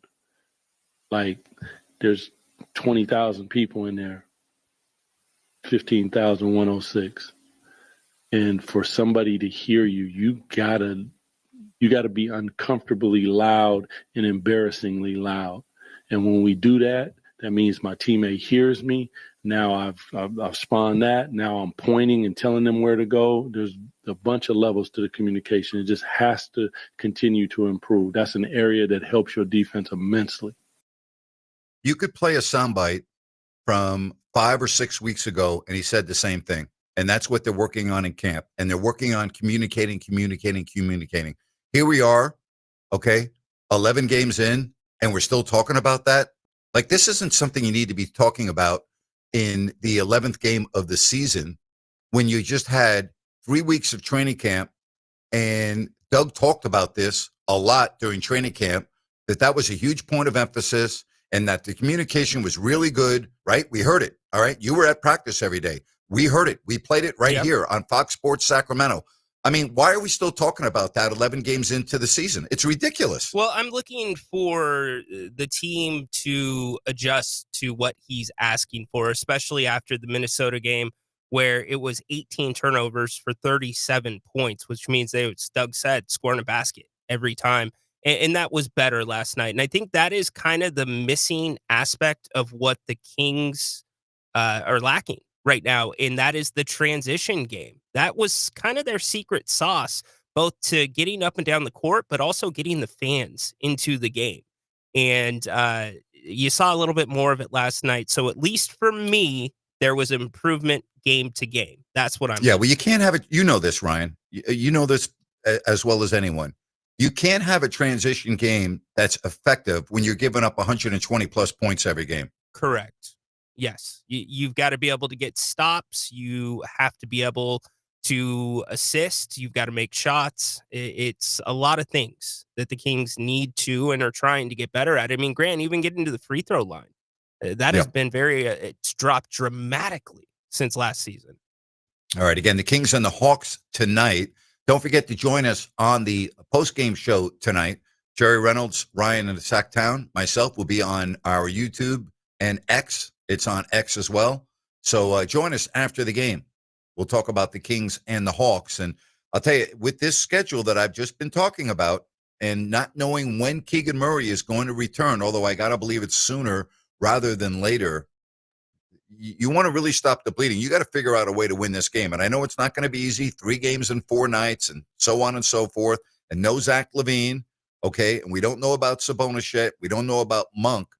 But then you need to have a breakout type of a game tonight from a Nick Clifford. You need Keon Ellis if Malik Monk doesn't play, and Dennis Schroeder, okay, to combine for 40 or more points. All right, you need Russell Westbrook, who I'm just going to say I'm not expecting a lot from Russ tonight. And happy birthday, by the way. He's 37 today. You know, at 37, playing 3 games in 4 nights, and he shot the ball horribly last night, and he's already been playing a lot of minutes. I'm not expecting a lot from Russ tonight. I'm just not. You know what Russ is going to get for his birthday? What? 37 minutes. That's what he's going to get tonight, probably. Well, if he's going to get 37 minutes tonight, I think the Kings are going to lose the game. Grant, he's been shooting the ball at a decent clip. Now, if the not legs, last night, not last night, but if the legs are not there, I think he has shown enough ineptitude to start sharing the ball, start getting to the rim. But tonight, you're going to need, like you said, Keon Ellis to get about 15 points. You're going to have to get something from Devin Carter as well, at least defensively. And I think with Zach out and Malik questionable, you got to have Malik.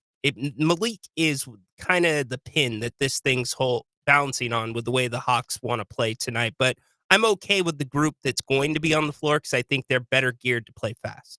And we didn't mention Sabonis, who is just that guy's a workhorse. He hates missing games, but you can see he's got a real issue with that rib. I mean, he kept on, grabbing it even as early as the opening sequence of the game last night. Yeah, and I have to say, too, credit to him for playing through it. I don't think he's hurting the team right now by playing through it, but that was a positive difference to begin the game last night. They were getting to the paint. They were going to Sabonis early, and for one of the first times this year, they were playing inside out from the start.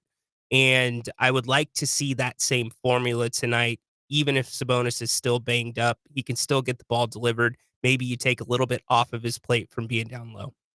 You're going to find out a lot that you right now are hoping is positive rather than negative in the first quarter tonight. And we're going to see if the after effects of the last few games that have been very lopsided and not good are going to have a hangover effect on this team early, because the Atlanta Hawks are fresh. They're feeling confident. They're going to run. We heard from Steve Holman. They love to run. Yeah. They're going to push the pace. They are feeling loosey-goosey, so to speak, and the Kings better have their seatbelts fastened.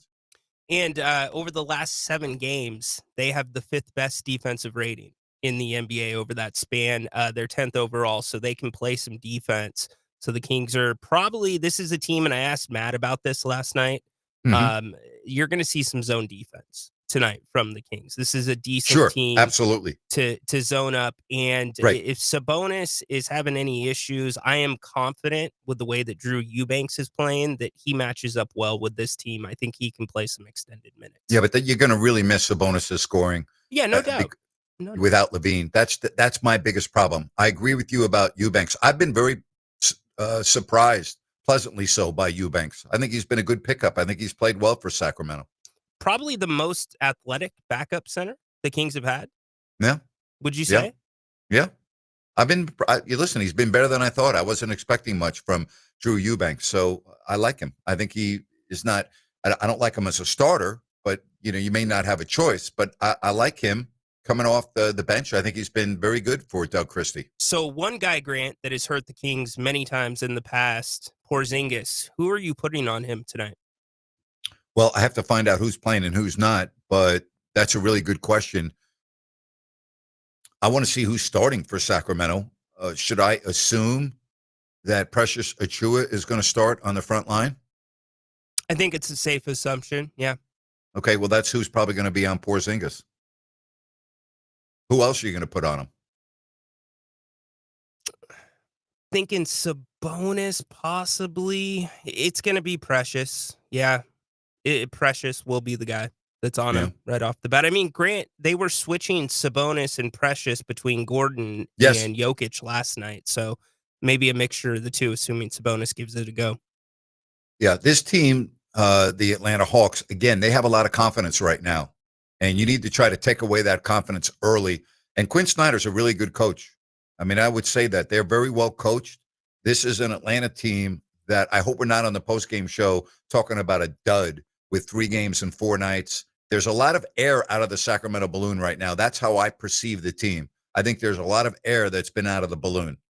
And I think there's some air out of the fan base as well. You feel a different vibe in the building. You're not getting as many of those moments to let the crowd get into the game. When the Kings are at their best and the crowd's at their best, it's when the Kings are playing tennis with the crowd, giving them hustle plays, giving them, a big shot. And then it just goes back and forth, picking each other up. All right. If you want to get in on this conversation, you can do so at 916-779-0929. That's 916-779-0929. And again, we'll talk about it afterwards over on YouTube and X with Jerry Reynolds and Ryan in Sacktown. But the start of this game, like it has been, I think even more so tonight, is going to be very important. I don't expect there to be energy in the building at all tonight. And so that means the Kings players have to create the energy in the crowd, because I don't think it will be there. It's not like the crowd's going to provide the energy. It's up to the players to provide the energy and then get the crowd going. I think you're going to see a lot of empty seats tonight. So I think all of these things weigh in. And then, we keep talking about home court, Ryan, and we talk about what happened last year with the poor home court record, correct? And we talk about you better start taking care of the home court. And the reason why a team like the Phoenix Suns is ahead of you in the standings at 6-5, well, they're 5-1 at home. And you look at Sacramento, they're 2-4 at home. And you look at all of the teams that are ahead of Sacramento in the standings, every single one of them, are 500 or above on the home floor. All of the teams above Sacramento, and when I mean above, I'm talking about the top 10. I'm not talking about the non-playoff teams right now. They're all at or above 500. They're all above 500 with the exception of Minnesota, who is 2-2 at home. All the other teams, OKC 5-0, San Antonio 5-0, Denver 6-0, Lakers 3-2, Houston 2-1, Phoenix 5-1, Golden State 5-0, Portland 3-2, Utah 3-2. Like, you got to win on your home floor, and the Kings aren't doing that. Yeah, you're spot on. You have to win on your home floor, and you've got to beat the Eastern Conference teams. That's what we said coming into the season. And Grant, getting back, starting to win on your home court begins with one. You got to start it tonight with Atlanta. It's amazing to me that the Houston Rockets are 6-3, and they've only had 3 home games. I shouldn't say it's amazing, but the point is, like, they're already off to a good start, and they've only had 3 home games. How about that? Only 3. Schedule. Sometimes going on the road early, Grant, can galvanize a squad, especially a young squad for the most part, like Houston. I mean, you've got a lot. I shouldn't say they're young, but you have some key players that are young and getting some more responsibility like Şengün. All right, the schedule tonight in the NBA, the Bucks are in Charlotte. First quarter in the Bucks 35-27 Charlotte. The Bulls are starting to cool off. The Pistons are at home, and they're leading the Bulls 31-20, 48 seconds left in the opening quarter. Magic Knicks at the Garden in New York with the Magic up by 3 minutes left in the first. Memphis, who got blown out at MSG last night, they're in Boston. The Heat host the Cavaliers. The Rockets home to the Wizards. Portland's at New Orleans. Golden State starts 2 games in San Antonio. Suns, Mavs, Lakers, Thunder, Nuggets, Clippers. One other aspect of what Steve Holman said, it's so amazing when we talk about load management and we talk about, everything that's going on now. Isn't it amazing back in the era that Steve Holman was talking about that you would have double headers in the NBA? My dad used to tell me he used to go to Madison Square Garden all the time for NBA double headers. Like, think about that. Double headers that were going on in the NBA. Crazy. Different times. We hear it from all of the older players, MJ, as recently going off about load management. And to credit the Kings, you've given them credit for this. They do not load manage. No, they do not. I love that story, though. The legendary Johnny Most, at Madison Square Garden when Tommy Heinsohn was coaching, and the question was asked, about, the Knicks. And when Tommy had to stop the interview, he goes, "We're not playing the Knicks, we're playing Seattle." And Johnny goes, "And what the F are we doing standing here in New York?" That is an absolute classic. Oh, my gosh. That's Johnny Most, man. Just an absolute classic. The legendary Johnny Most, who caught his pants on fire while he was announcing a Boston Celtics game at the Boston Garden once. True story. And talks about it on the air. Wait. Caught his pants on fire? Yeah. Go listen to it. You just Google during this commercial break, Google Johnny Most pants on fire and listen to it. It's one of the funniest things you've ever heard. All right. We will come back. 916-779-0929. That's 916-779-0929. The Grant Napear Show on Fox Sports Sacramento. Hi, it's Margot from Bennett's Restaurants. At Bennett's, it's all about bold flavors and fresh handcrafted food served with genuine hospitality. Craving prime hand-cut steaks? We've got them. Fresh salmon, halibut, or giant Mexican prawns? We've got those too. At Bennett's, we serve premium seafood and steaks in a relaxed setting. Whether you're joining us for a special night out or a casual bite, we'll treat you like family every time. Find us in Sacramento, Roseville, and Rockland. View our menus and make a reservation at bennettsrestaurants.com. The holidays can be a time of increased stress for those struggling with opioid or stimulant addiction. They can also be a time for pause, reflection, opportunity, and new beginnings. This holiday season, choose treatment and recovery. Embrace the company of family and friends and create special moments.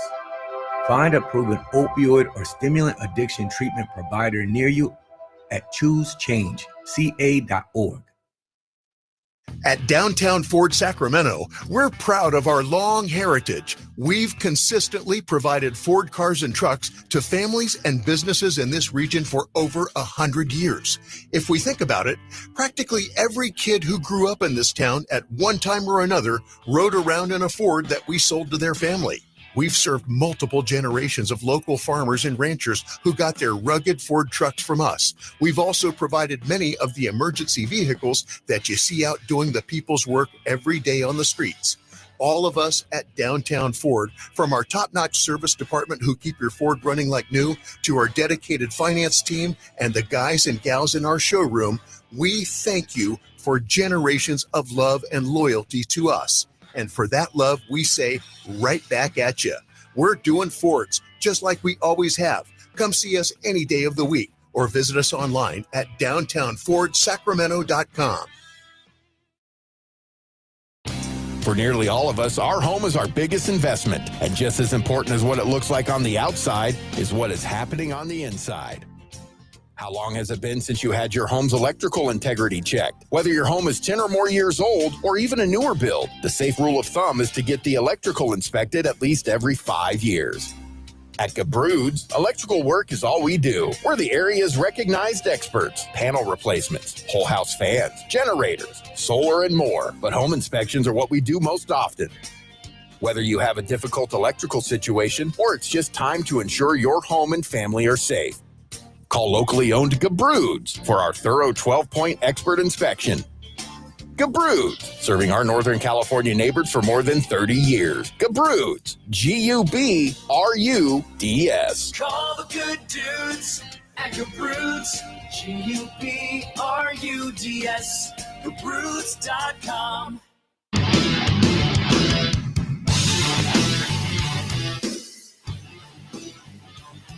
Back with you here on the Grant Napear Show. So happy that you are with us. Kings and Hawks tonight. 209. Grant, thanks so much for refreshing intelligent sports talk in Northern California with the other Sacktown station, as well as the former sports leader in the Bay, developing into rambling discussions, stupid quizzes, and jumping on and off the bandwagon. I truly enjoy the way you break everything down, adding personal insights and experiences. The Kings tried reloading, but like the Dubs look old and tired. Christie seems over his head and trying to compete as the adjustments are not made. Hopefully the players can start working as a team, which might help the results this year. Thank you, 209. Appreciate your support. Thank you very much. So another Johnny Most story, Rhino. The Boston Celtics were playing overseas in a exhibition against the Yugoslavian national team, and Most couldn't pronounce any of the names or only a few of the names on the Yugoslavian team. And so he would say, and the big guy now throws it out to the little guy, and the little guy now dribbles to the left, back to the big guy. And it's one of the funniest sequences of play-by-play that I've ever heard from That's Johnny awesome. Most. I just listened to the Pants on Fire. Is that a classic or what? We're gonna take a break as we try to take or put out Johnny's pants, and he goes, "I burned myself in 2 places." Yeah. Glenn Ordway, who was working the game with him, used his cup of coffee to put the fire out. But they're laughing while he's on fire. Oh, yeah. Johnny's, I don't know if I've told you this story, but I've shared this story very often. So when Danny Ainge was with Sacramento, I got to be very close with Danny. And I took Danny to his first ever NFL game. All right. So I go to practice, and as soon as practice ended, we get in my car, and we're driving to Candlestick Park, Giants and 49ers, Monday Night Football. Okay. And so Danny and I had 2 hours of conversation, which was great. And he was sharing a lot of the stories about it, what it was like playing the Lakers in the NBA Finals and how they flew commercial. Okay. And back then you could smoke on the airplane. On a commercial aircraft, you could smoke. So Johnny always used to wear these button-down short sleeve shirts with, the pocket. And in the pocket, he had his pack of cigarettes. And Johnny would fall asleep on the plane. And then as soon as he woke up, the first thing he would do is he would grab a cigarette and light up and smoke on the airplane. So, Danny, I mean, you can't even imagine what this would be like today, okay?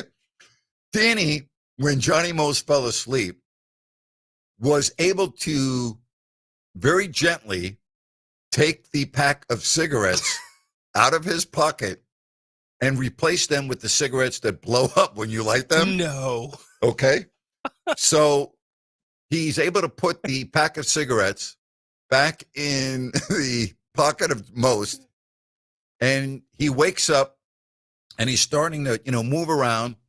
And the first thing he does is he grabs his cigarettes and lights his cigarette, and it blows up in front of his face on a commercial airliner. Okay. And after he was startled, he goes, Ainge! Ainge! Because he knew it was Danny. Okay. Because Danny was always doing things like this. Could you imagine a scene like that on the airplane now? No. First off, smoking. Second off, fireworks.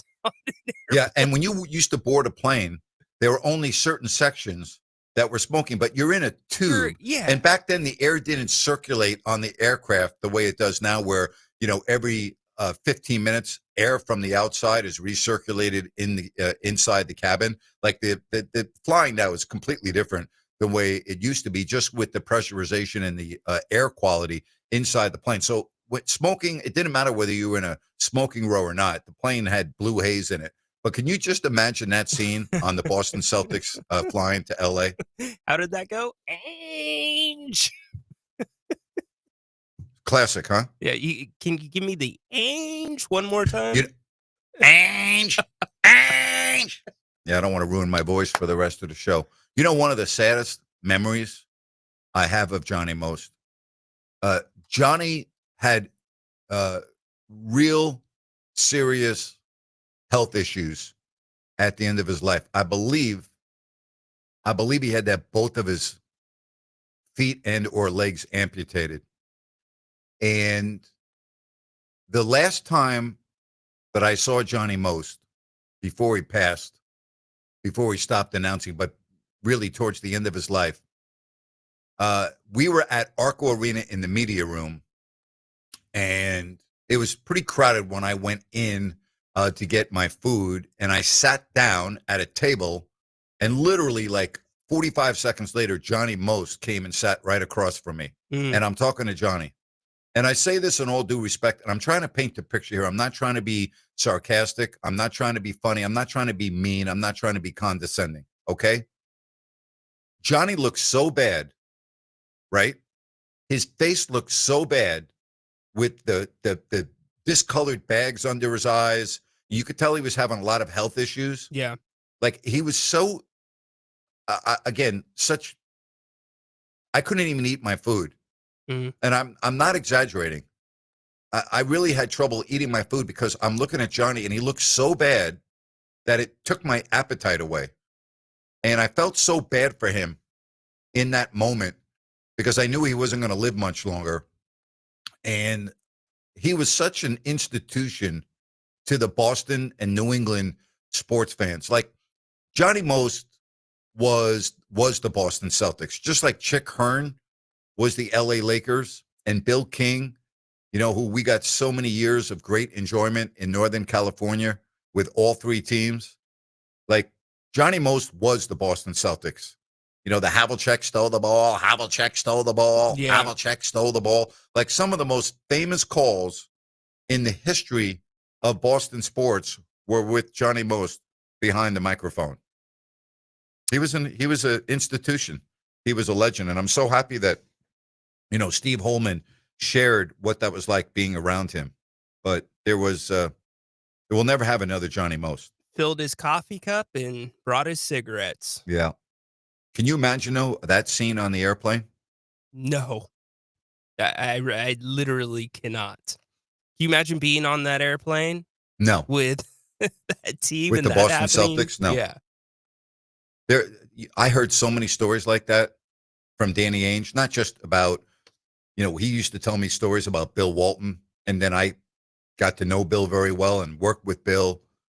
But before I really knew Bill, and I didn't know Bill at all, actually, when Danny was telling me stories about Bill Walton being with the Celtics, I mean, it was unbelievable.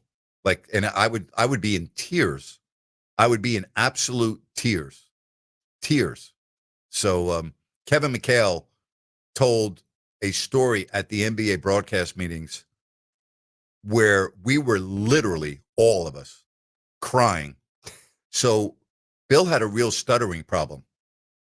And Kevin McHale was talking about a practice against Bill. And Kevin was mimicking Bill Walton. Oh, boy. In practice with his stuttering, and told the story to us and was able to imitate Bill almost to a T. And I can't even tell you the context of the story as it related to practice, but it had to do with going against Mike Jaminski of the 76ers, and he was giving Bill fits, and Bill was trying to talk back to Jaminski, but he was stuttering and couldn't get it out. And so Kevin McHale relays the story of the conversation between Bill and Mike during the game. And it was so freaking funny, okay, that we as a group in the broadcast meetings, I'm not exaggerating, to a T, we were all crying. It was so funny. I mean, back then, the boys will be boys mantra, and Sure.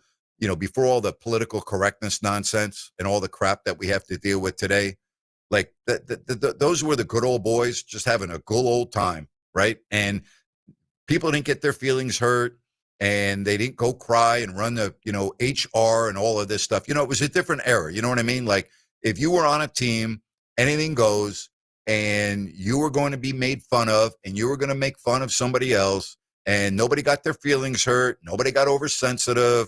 Like, it was just the way it was. And it was the real fun aspect of covering sports back in that era. There was a little bit of an element with the 0-2 Kings like that as well.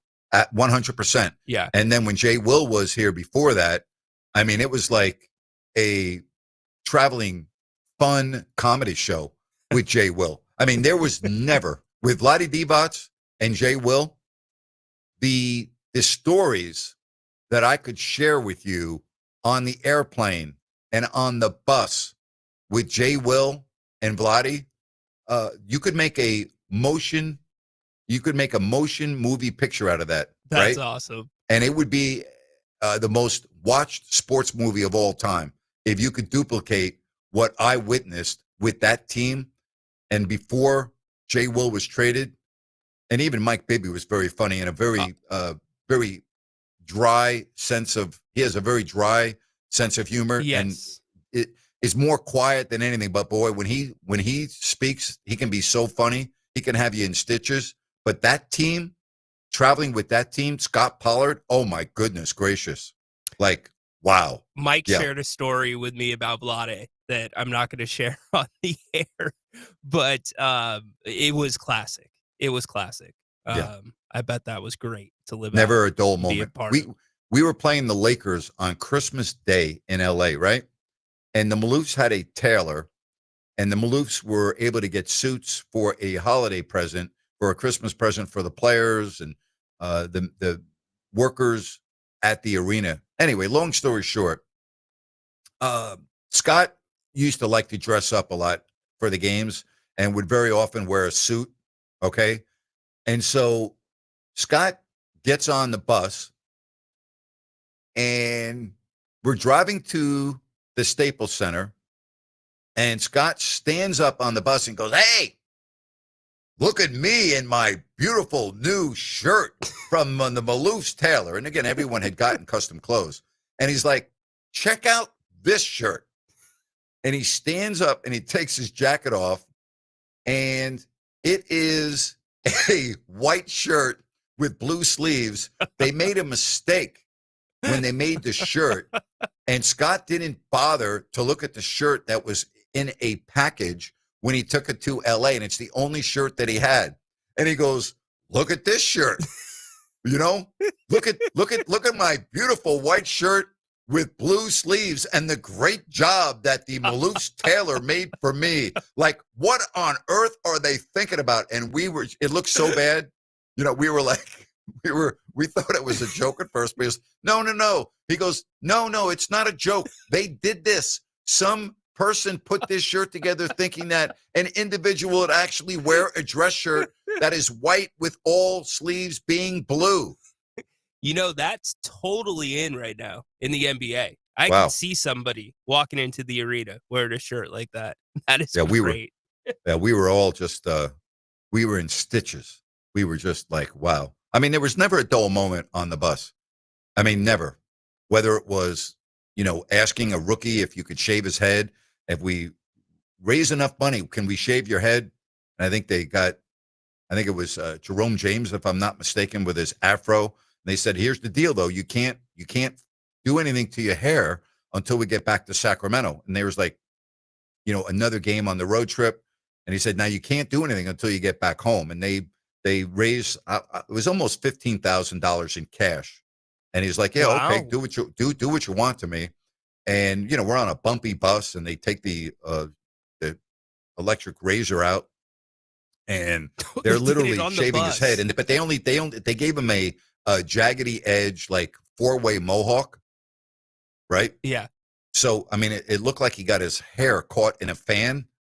Like, I mean, it was so ugly and so bad. But I'm like, hey, you know what? You want to give me 15 grand? Do that to my hair too. I don't care. Well, since you said that, we kind of did that. Yeah, we did do that. Yeah. Yeah. But we at the end, we had, what do we have? Right. We got a crew cut. We shaved our heads, but before that, they gave me a mohawk for a couple seconds so I Yes. could see what it looked like. That's right. But we had our heads shaved. We didn't look like the way he looked for No. a period of a couple days. No. And we raised a lot of good money for charity. Yeah, we sure did. And it was well worth it. But anyway, back to, talking about Danny Ainge and his stories. Of all the players that I've ever met, Danny taught me a lot about athletes. And I remember on the drive to the 49ers Giants game, he comes from a rather large family, both himself and his wife, but the family that he was raised in. And he was saying, my brother is a school teacher. And Danny, we're riding to the game, and he goes, nothing is more important to me than my family and my wife and my kids. And he said, people get offended, and the Kings don't understand that I turn down appearances for $1,000 for like 2 hours. I say, no, I'm not interested. And he goes, my brother, who's a teacher that is making minimal money, relatively speaking, gets on my case all the time when I tell him the amounts of money that I turn down. But he said, that's not worth it for me. He's like, it's not worth me taking that sum of money to be away from my family. He said, nothing's more important than my family. And he said, a lot of people don't understand that. They think that I'm selfish or I'm arrogant. He goes, it has nothing to do with that. It's called priorities. And he said, when I'm not playing, I want to be with my family. He goes, it's not that I don't like the fans. He said, it's not like I don't want to. He said, it's just that I have my priorities. And I'm like, I really respect you for that. And he said, yeah, I get into it with my family members all the time who have real jobs, who don't make a lot of money, and they think I'm crazy, but I want to be with my family. Makes sense to me. Yeah, who was the NFL head coach that went into the Hall of Fame and said he never saw his sons play high school football? No, probably a lot. I don't know which individual you're referring to, but there would probably be a lot of head coaches that would say that. Yeah. Yeah.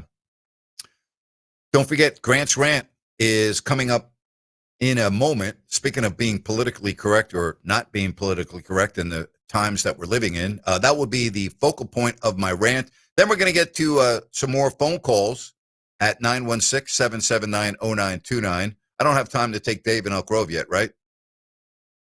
No, you can take Dave. Okay, Dave, we'll get you before the break. All right, let's fit you in so you don't have to hang on during everything. Dave, go ahead. Hey, Grant, how you doing? Good, Dave. I wanted to talk to you about two things in particular. Your beloved New York Giants fired their head coach Brian Daboll, who came from the Buffalo Bills offensive coordinator. What did you think about the firing, and what do you think about the chances of Brian Daboll being reunited with the Buffalo Bills? I don't think it's going to happen imminently. I think it could happen. To me, the Giants should have fired Shane Bowen, their defensive coordinator, weeks ago. And in my opinion, I would have kept Daboll and gotten rid of Joe Shane because I think he's done a terrible job drafting. Yeah. Okay. Agree with that.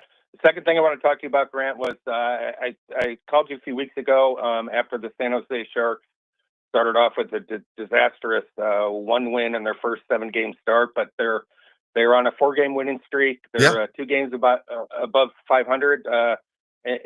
Any change of opinion on your thoughts about the Sharks possibly making the playoffs?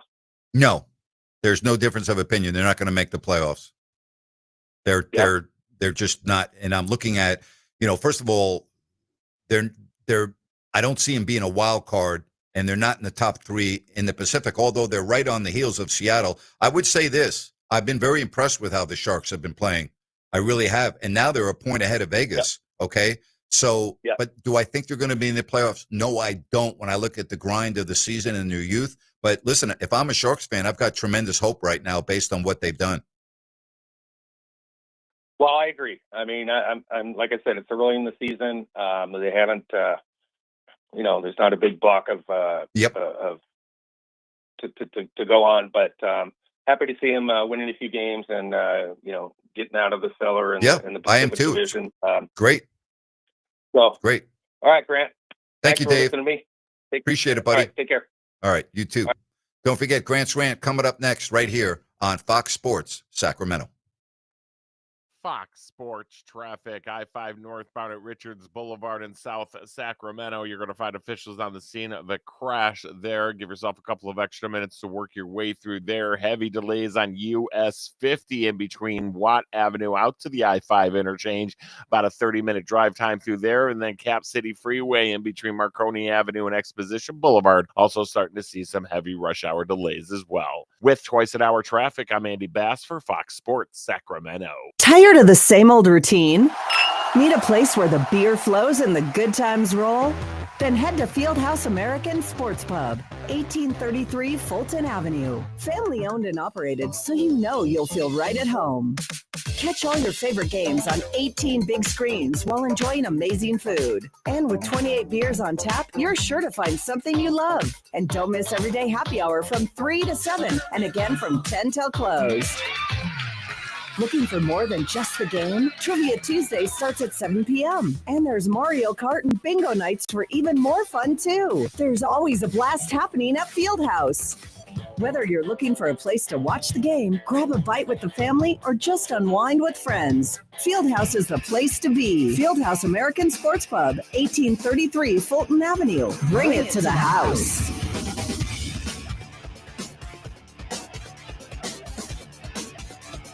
Looking for the ultimate night out? Welcome to HQ Showgirls, Sacramento's premier adult gentlemen's club. We're the only topless club between Reno and San Francisco serving alcohol, beer, wine, and champagne. All inside over 6,000 square feet of pure excitement. Planning a party or a VIP night? Call our VIP manager now at 916-389-0199 to book your table. Come experience the energy at HQ Showgirls. 851 Richards Boulevard, Sacramento. Open 9 p.m. to 3 a.m. Sunday through Thursday and until 4 a.m. Friday and Saturday. Visit hqnightclub.com, where the night begins and never stops. I'm Dan Patrick, and this is Above the Noise. Sometimes timing is everything in sports, and for the Mavericks, the timing might actually be right. Letting go of GM Nico Harrison after not allowing him the time to see his post-Luka plan play out may seem unfair. After all, Dallas still has plenty of talent, but when you dig a little deeper, this move feels less like panic and more like preparation. The Mavs roster is one of the oldest in the NBA. Klay Thompson, Kyrie, Anthony Davis, all on the wrong side of 30. And the franchise has limited control of its first-round picks. Not exactly a recipe for sustained success. If ownership didn't believe in Harrison and that he would be the architect to guide the next phase, cutting ties now makes sense. You don't want a lame duck GM making decisions that will shape the next decade. You want to give the new leader time, flexibility, and vision to build the Mavs' future. It's never easy to hit the reset, but sometimes doing it early is the only way to get it right. I'm Dan Patrick, and this is Above the Noise. It's being called the Golden Bonanza Sweepstakes. Thanks to our friends at Mako, the DP Show, proud to be a part of this, giving listeners a chance to join us in San Francisco for Super Week. That's right, a trip for two, including round-trip coach airfare, 3 nights, hotel stay, ground transportation, and VIP access to see us do our show. If that's not enough, Mako also giving away 5 free paint jobs and 10 Mako and DP Show swag bags as runner-up prizes. It's really simple to enter. You go to danpatrick.com. The best news, you can enter daily for a chance to win. You can also receive a 25% off coupon to use at any Mako shop. Visit any Mako location now for a free estimate and redeem the coupon. Terms and conditions apply. Remember, go to danpatrick.com for official rules. No purchase necessary. Void in Alaska, Hawaii, and where prohibited. Open to contiguous U.S. D.C. residents 18 or over. Ends 11/23/25. The voice of Sacramento sports is back. Hear Grant Napear every weekday beginning at 3 right here. KSAC 890 AM Olivehurst, K284CM 104.7 FM Sacramento. It's time for Grant. So on Sunday, the Detroit Lions were in Washington taking on the Commanders. And for the first time, I believe in 47 years, the president was at a NFL regular season game. That's right. Donald Trump was at the game. And the Lions scored a touchdown. And Amon-Ra St. Brown did the Trump dance and pointed towards the president. All right. He went on his podcast, if you can believe this, and apologized. I mean, seriously? First of all, if I offended anyone, I do apologize. I did not mean to offend anyone. It was just, we're having fun, he said on the St. Brown podcast. He said, quote, if any president was at that game and had a dance, I would have done it. It had nothing to do with who the president was. Let me get this straight. You're offended that Amon St. Brown did a dance because the president was there? Again, he said, quote, we were just having fun doing the dance, nothing more, nothing less. Like, do you think maybe you should re-examine your life? Do you think that maybe you should spend a moment and sit down and go over, like, really what's important and what's not important to you? You're offended by a player in the National Football League because that player did a dance in tribute to the standing president of the United States because it's different than your political views? Like, is that where we're at as a country? Sadly, it is, right? I'm looking at all of the criticism that Pat McAfee is getting because for Veterans Day yesterday, he also had President Trump on his radio show.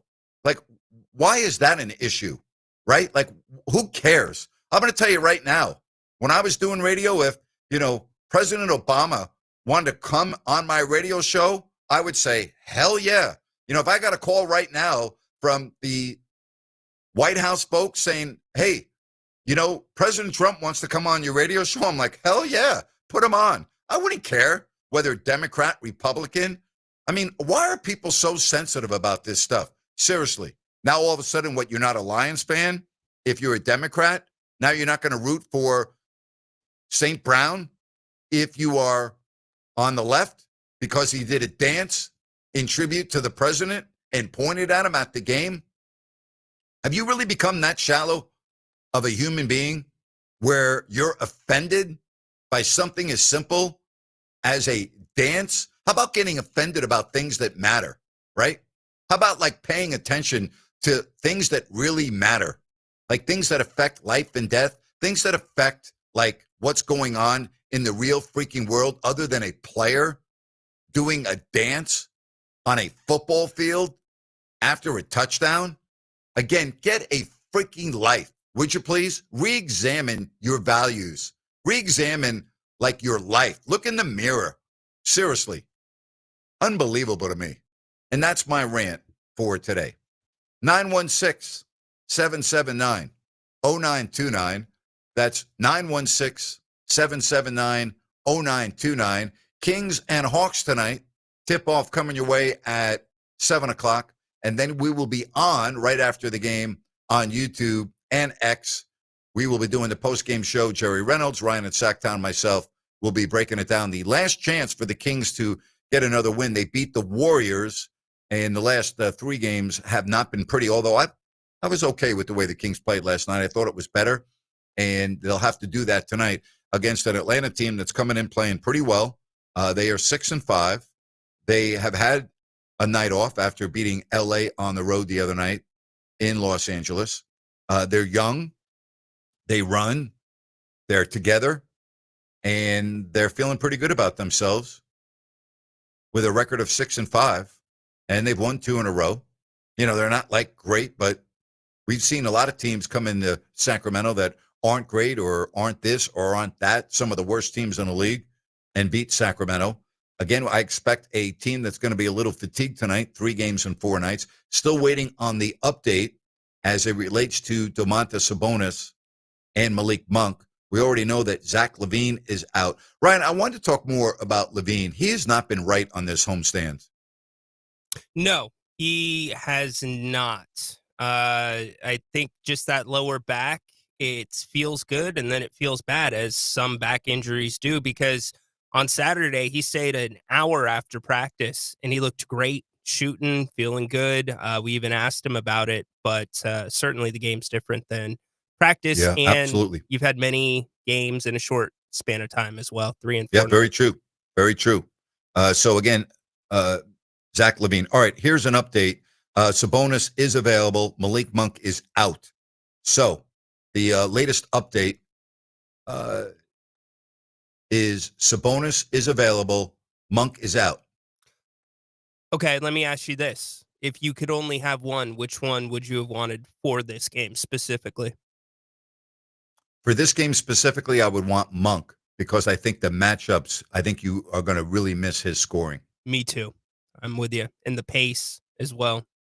Yeah. So, boy, that's too bad. Monk out. Zach LaVine out with a right thigh contusion, but Sabonis will play. You know what that means? Max Reynaud is going to get some minutes on Porzingis. Okay. Well, I'm okay with it.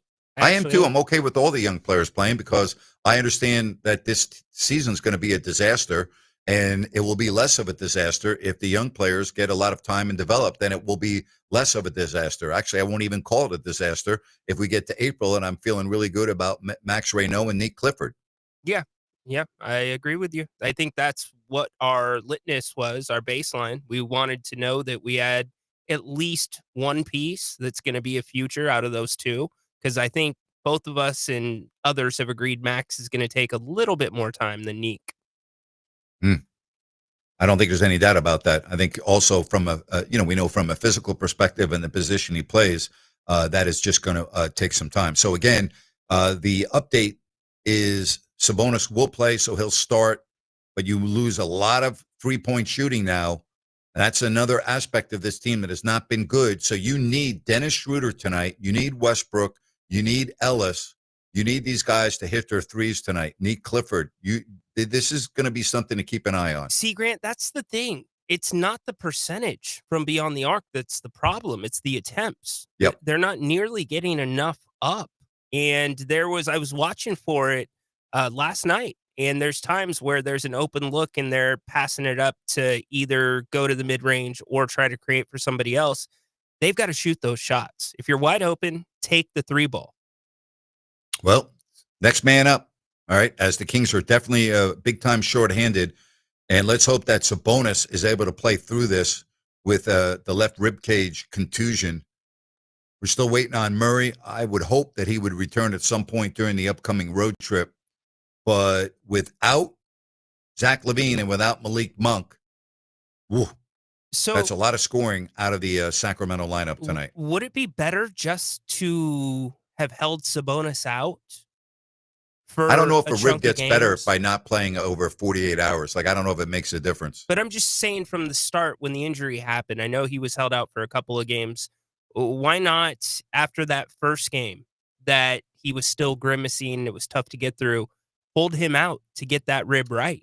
Because I'm not a doctor or a trainer. I don't know if the rib is going to get right over holding someone out for 4 or 5 days. And I know Sabonis. I know his personality the way you do. And, if he can play, he's going to play and he'll endure the pain. But I'm not sure that when we're talking about a rib, I've had a rib injury. I can't say I've had the exact same type of injury as Sabonis.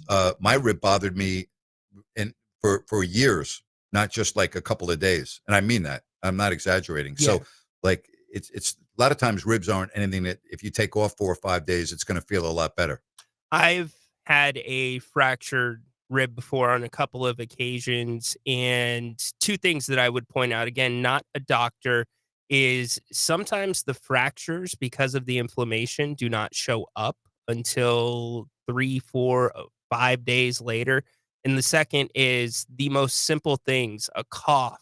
It hurts. And I mean, it's like hunched over pain. So can you imagine playing basketball? No, I can't. Not the way that Sabonis does. No. And I mean, but he's tough as nails. And you have to respect the guy. I mean, he does not like to sit out games. And I just have immense respect for that. He does not want to miss games. It sets a standard, and Yes, I it does. respect the heck out of that too. I do too. But no Levine, no Monk tonight. So Schroeder, Westbrook, and and Ellis in particular, they're going to have to really pick up the scoring slack tonight. And it goes without saying that DeMar DeRozan's going to need a 30-plus point night, in my opinion. He is, but it needs to be within the flow of the offense. Yep. If it's DeMar DeRozan, ISO, slow half court, 30 points, it's going to be a long night for the Kings. And I mean that with all due respect to DeMar. Yeah, I don't disagree with you. 916-779-0929 as the Kings wrap up this 5-game homestand. Again, 916-779-0929. At least with Keon Ellis, he'll be fresh. 3 games in 4 nights isn't going to factor into him because, he barely played in the game against Minnesota. And so that's not an issue. Schroeder only played 21 minutes last night. That shouldn't be an issue. Westbrook, on the other hand, I think that will be an issue. So let's see, because the Hawks, as we heard from Steve Holman, the longtime voice of Atlanta, who was on with us earlier in the show, he said this is a Hawks team that likes to run, and even tonight more so, they are going to really push the pace. Yeah, as they should. They've won 5 of 7 doing it that way. And to your point about guys that don't have a ton of minutes on them, Nick Clifford only played, I believe, 16, 29. Yeah, he'll be good to go. Yep. Yeah. The only thing with a player like Neek, they're not used to playing 3 games in 4 nights, even if it's X number. I mean, this is all new to him. So it's about learning how to handle yourself in these situations. So what was that for you behind the scenes? How many games into the season did you usually see that corner turn for a rookie that's getting minutes? I normally saw it around 50. Okay. Right around the 50-game mark is when I noticed a big difference. Yeah. And they changed after 50 on most young players. How about the Magic tonight? You talk about the second night of a back-to-back, right? So the Knicks last night were at home against Memphis, and they're down 60-40 against the Magic with 40 seconds left in the first half at Madison Square Garden. The Knicks have been putting up a ton of points. The Magic seem to be starting to get it together a little bit better. Memphis, they got too much talent not to. 100%. You're spot on. Memphis hanging in there in Boston right now, down 37-33. Yeah. 8 minutes left to go in the half. Also, the Heat, boy, they're playing really well. 42-35 over Cleveland, 8:50 left in the half. Rockets, Wizards underway. Rockets already with a 6-point lead. Pelicans, Blazers just underway. Spurs, Warriors just underway. A little bit later, the Suns and the Mavericks. The Mavericks at 3-8. The Suns at 6-5. The Lakers are in OKC, and then the Nuggets and the Clippers from LA. The rest of your NBA schedule. But the Knicks last night put 133 on the board against the hapless Memphis Grizzlies, and right now they are down 20, 62-42, with 1 second left in the first half at MSG. We'll keep you up to date on the scores and everything else going on in the world of sports. 6 o'clock is when we replay hour number 1. So if you missed my opening segment, I think you will enjoy hearing it if you missed it coming up at 6 o'clock. We'll come back. 916-779-0929. What do you think of the Kings tonight? What are your thoughts now that you know that both Zach LaVine and Malik Monk will not be available for Doug Christie? That's next right here, the Grant Napear Show, Fox Sports Sacramento. Fox Sports traffic as we take another look at the roadways. I-5 northbound at Richards Boulevard in South Sacramento. That earlier accident still trying to be wrapped up by officials at this hour. Still dealing with heavy rush hour delays. Cap City Freeway, top of the town freeway, US 50 and I-5, all backed up with heavy rush hour delays throughout Sacramento. So give yourself some extra time as you head out of the office and head home. With twice an hour traffic, I'm Andy Bass for Fox Sports Sacramento. For nearly all of us, our home is our biggest investment. And just as important as what it looks like on the outside is what is happening on the inside. How long has it been since you had your home's electrical integrity checked? Whether your home is 10 or more years old or even a newer build, the safe rule of thumb is to get the electrical inspected at least every 5 years. At Gabrud's, electrical work is all we do. We're the area's recognized experts. Panel replacements, whole house fans, generators, solar, and more. But home inspections are what we do most often. Whether you have a difficult electrical situation or it's just time to ensure your home and family are safe, Call locally owned Gabroods for our thorough 12-point expert inspection. Gabroods, serving our Northern California neighbors for more than 30 years. Gabroods, G-U-B-R-U-D-S. Call the good dudes at Gabroods, G-U-B-R-U-D-S, Gabroods.com. The NBA season's rolling, and DraftKings' newest game, Pick 6, is the easiest way to play for your shot at big wins. NBA stars are lighting it up. Now their numbers aren't just highlights. They're your shot to cash in. Here's how it works. Just pick more or less on 2 or more player stats. The better your picks, the bigger your payout. New DraftKings customers get $50 in Pick 6 credits with just a $5 entry on your first pick set. Don't just watch basketball. Pick, play, cash in. Download the DraftKings Pick 6 app now and use code KSAC. That's code KSAC. Play just $5 and get $50 in Pick 6 credits. Make the call. Ride the upside in partnership with DraftKings Pick 6. The crown is yours. Gambling problem? Call 1-800-GAMBLER. Must be 18 and over. Age and eligibility restrictions vary by jurisdiction. Void where prohibited. 1 per new customer. Bonus awarded as non-withdrawable Pick 6 credits that expire in 14 days. Ends December 2nd at 11:59 p.m. Eastern Time. Terms at pick6.draftkings.com/promos.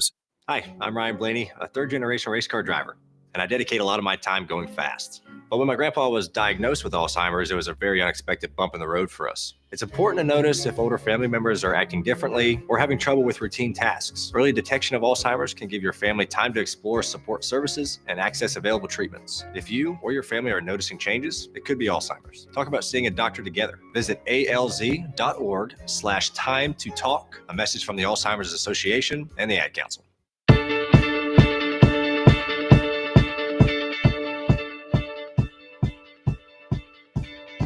You know, the Philadelphia Eagles, they're having a really good season, right? They have only 2 losses. It's not good enough for A.J. Brown because a video surfaced of him saying that things are a S show. And then today at Eagles practice, he said, I'm not apologizing for anything. Quote, it's not just solely about my situation. I want to win too. I think if we're really focused on winning and doing our job, we can't just keep slapping a Band-Aid over the defense doing their job and getting us out of trouble. At what point are we going to pick up our slack as an offense? That's what I'm getting at. It's not about I don't care about winning. All I care about is stats. No, it's been week after week. Sometimes we're not doing our job on offense. You can't keep slapping a Band-Aid over that and expect to win late in the year and think you're going to go to that at the end of the year. It's not going to effing happen. Very frustrated. Brown, by the way, was targeted 3 times in the Monday night game in the win over Green Bay. He had only 2 catches for 13 yards. And on Wednesday, I guess this morning is what it was, I guess some streamer was playing a game of Madden. And I guess, and I don't even know how this works. The gamer asked Brown if everything was going well. And he said, I mean, no. Where have you been? Family is good. Everything else, no. It's a S show. And, you know, again, he was asked about the video. He said, I'm just talking to my friend, having fun with my friend. He goes, I'm not apologizing for that because if you have eyes, you can see that. It's not that I was throwing anybody under the bus. I'm literally trying to laugh through the S. He goes, this S is tough, but I'm trying to make fun of the situation to try to get through it. I don't know. The coach, Nick Sirianni, was asked if he thought that this was a distraction for his team. Quote, no, I don't think so. You can only go from your interactions with everybody and the way they go about their work on a daily basis that you guys aren't able to see. But no, it's business as usual. 8 games this year for the record. A.J. Brown, 31 catches, 408 yards, and 3 touchdowns. By the way, the Eagles, yes, if you did not remember, are the defending Super Bowl champs. And, oh, yeah, by the way, they are in first place, and they have a record of 7-2. But A.J. Brown not happy with the offense. They've only scored 218 points, which is low, all right? But here's the bottom line. They're 7-2. They're 7-2. I guess if I look at the big picture, should I be concerned? I'd be concerned when I look at injuries in the offensive line. That would certainly concern me. I mean, I think when you suffer big injuries up front, then yeah, that would concern me. Absolutely. But do I think the Eagles are Super Bowl caliber? Yes. Would I want to play them in the playoffs? No. I wouldn't want to play them in the playoffs. They're really good and they know how to win, and they have a really good football team. But it just seems to, why is it that, Ryan, in the NFL, it seems like all of the players that are discontented with what's going on, they always seem to be wide receivers. Why is that? It's so funny. I was going to ask you the exact same question. Because they can't directly make an impact on the game without the assistance of somebody else. You've got to get the ball to be able to directly make a play that really impacts the game. Now, you can make a block here or there, but, that's not why they're on the field. They want the football. Yes, they do. And they're not afraid to voice their displeasure when they don't get the football, right? It's just, I mean, you can go back in time, whether it's Randy Moss or Terrell Owens, or we can go on and on and on, right? It's just like there's always the A.J. Browns of the world, Odell Beckham. I mean, we can just keep going on and on and on. Well, it's kind of funny because of the precedent that's happened with all these wide receivers that it's not taken as seriously, I think, when you hear it from a wide receiver. Whereas if it was the quarterback, if it was the running back, it would be a bigger deal, right? Yes, it would be a bigger deal. I don't think there's any question about that. You're spot on. This week in the NFL, it begins tomorrow. We get going with Thursday night football with the Jets and the Patriots. Then you have Washington and Miami. You have the and by the way, that game is overseas again. I think it's in another one. Yeah, they're in Madrid. They're going to Spain now, if you can believe that. It's the NFL Madrid game. Just how about put that? A team overseas at this point. This I is mean, crazy. yeah, I know it is crazy. So the Dolphins and the Commanders from Madrid. How about that? Let's go to Madrid.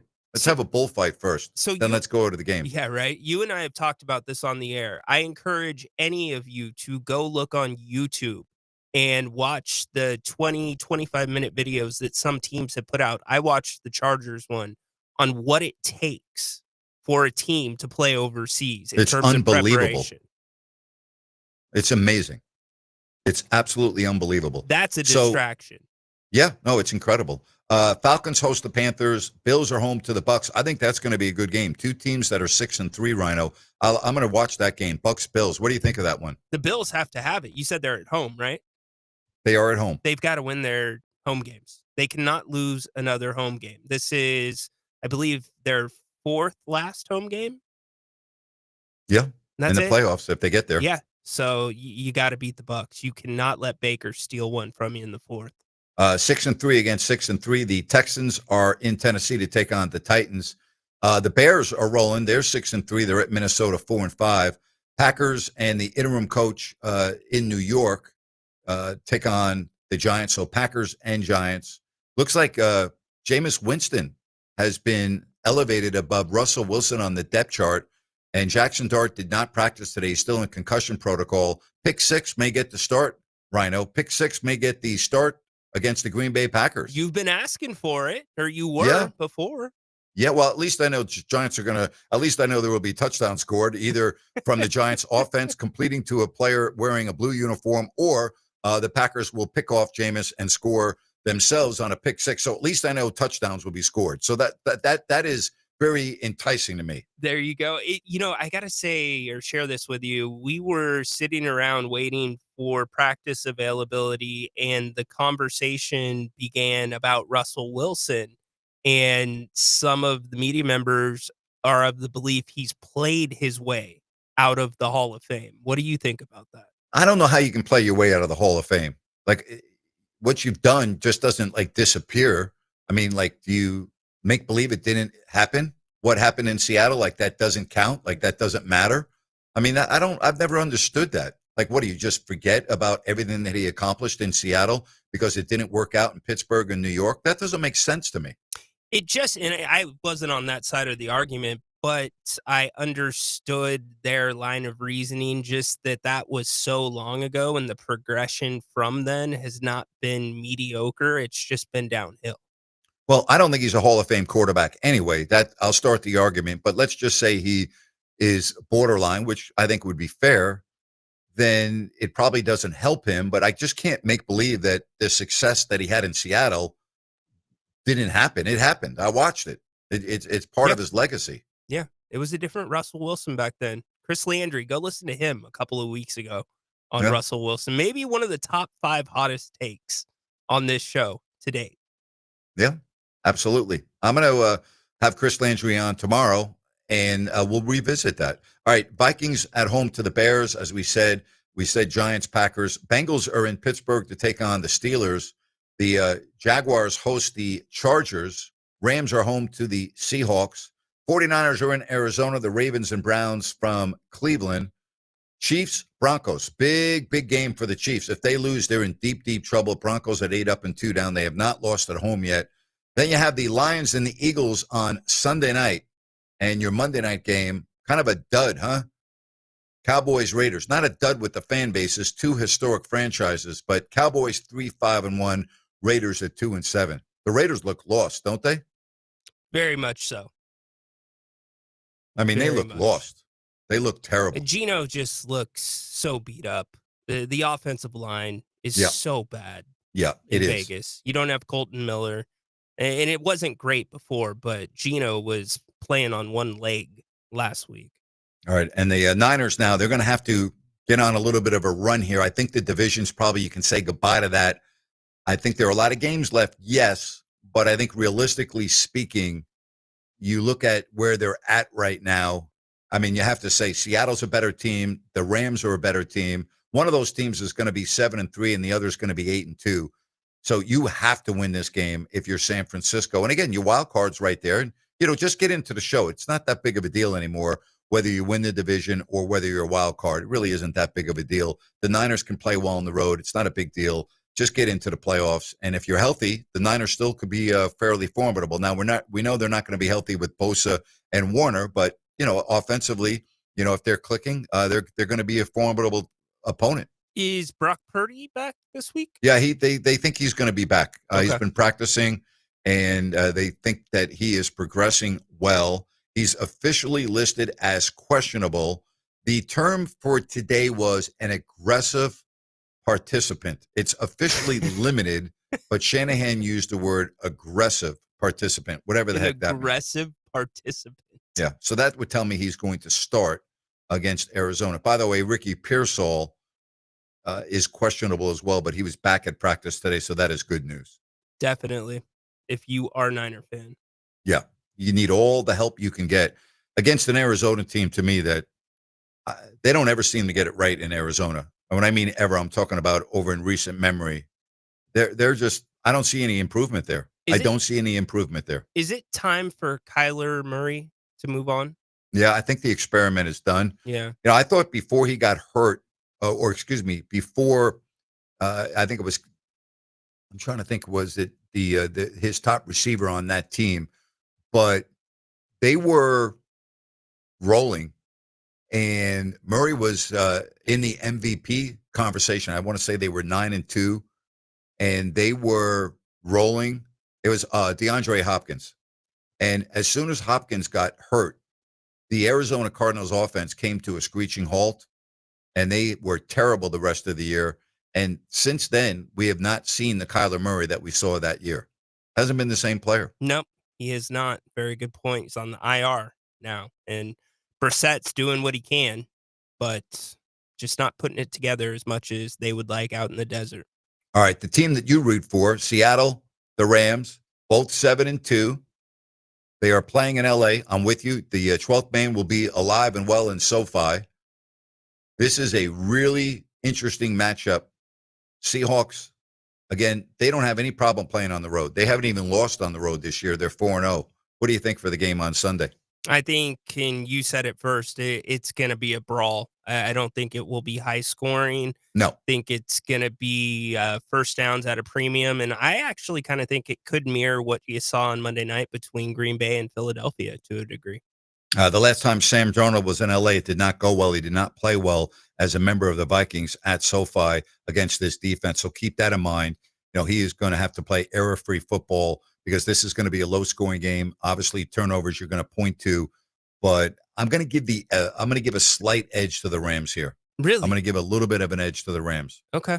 I think special teams is going to be really important in this game, and the Rams typically have very good special teams. But I still lean Seattle. I do. It's going to be a home game for them. It's not a far flight. It's going to be No, it's not a big loud. deal. You're in the same Yeah, time zone. That's a exactly. non-issue.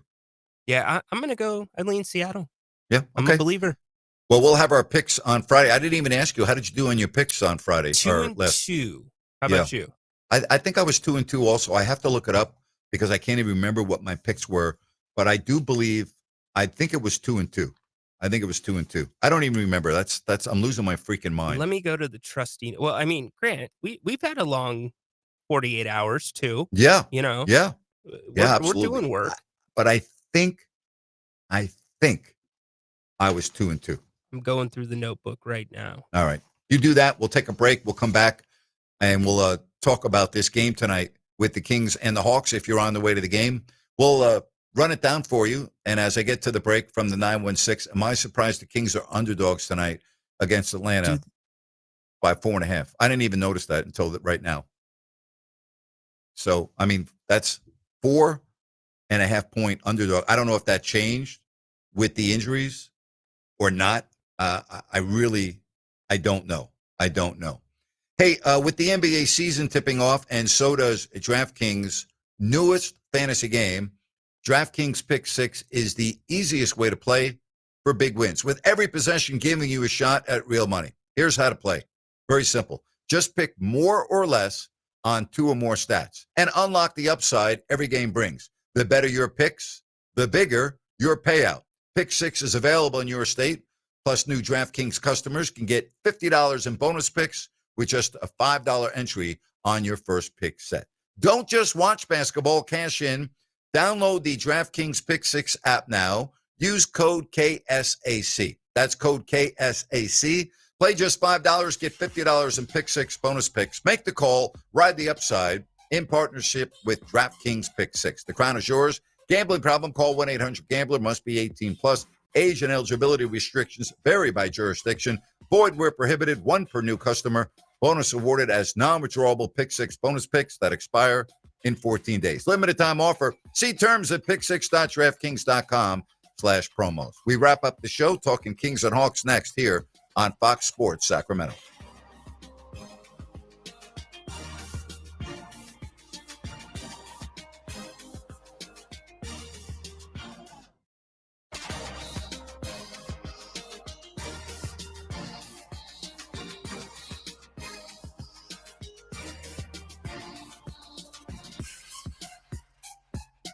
Fox Sports traffic as we take one final look at the roadways. I-80 westbound right on the approach to Riverside Avenue in Auburn. We got an accident slowing things down through there. Still dealing with some heavy rush hour delays throughout the entire area, especially on the Cap City Freeway, top of the town freeway, I-5 and US 50. Heavy rush hour delays throughout the entire area, so give yourself extra time. With twice-an-hour traffic, I'm Andy Bass for Fox Sports Sacramento. Looking for the perfect spot to watch the game and enjoy amazing food and drinks? Look no further than Fieldhouse American Sports Pub. Family owned and operated, Fieldhouse is passionate about creating a fun, welcoming atmosphere for everyone. Spice things up on Tuesdays with Taco Tuesday. Buy any order of our delicious tacos and get a refreshing margarita for just $6. On Wednesday, Fieldhouse features incredible drink specials. Enjoy $5 well drinks and ice cold pints all day long. Fieldhouse was voted the #1 sports bar in Sacramento. Tons of TVs, a mouth-watering menu, and daily specials. It's the perfect sports bar to catch all the action. Visit us today at 1833 Fulton Avenue. Fieldhouse American Sports Pub, where the food is fantastic, the drinks are flowing, and the good times never stop. Fieldhouse, bring it to the house.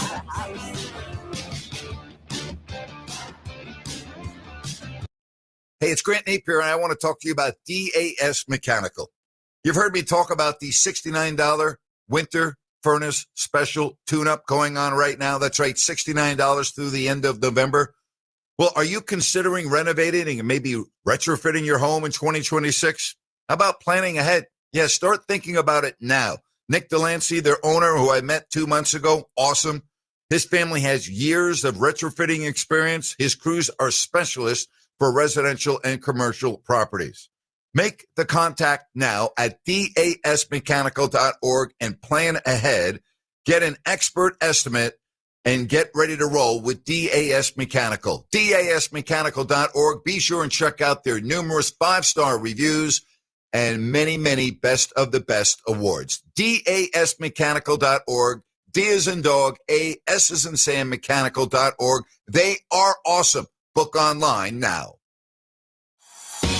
Need new tires? Now through November 30th, save $100 instantly when you buy a set of 4 Bridgestone Weatherpeak tires. Save $70 instantly when you buy a set of 4 eligible Bridgestone tires, or buy a set of 4 eligible Firestone tires and save $60 instantly at Expert Tires. Expert Tires, 5810 Auburn Boulevard near Manzanita. Offer valid November 1st through November 30th, 2025. Cannot be combined with other offers. See store for details.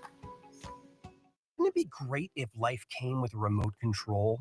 You know, you could hit pause when you needed to, or hit rewind, like that time you knocked down that wasp's nest. Uh-oh. Or that time you forgot to roll up your windows in the car wash. Fantastic. Yeah, a remote control would have come in handy then.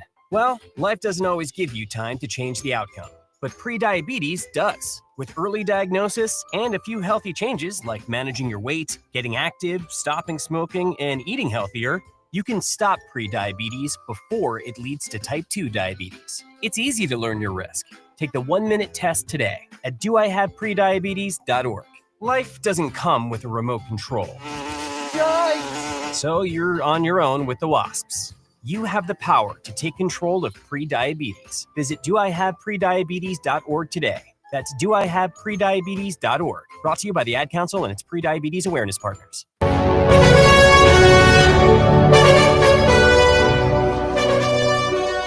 Final segment on this very busy week.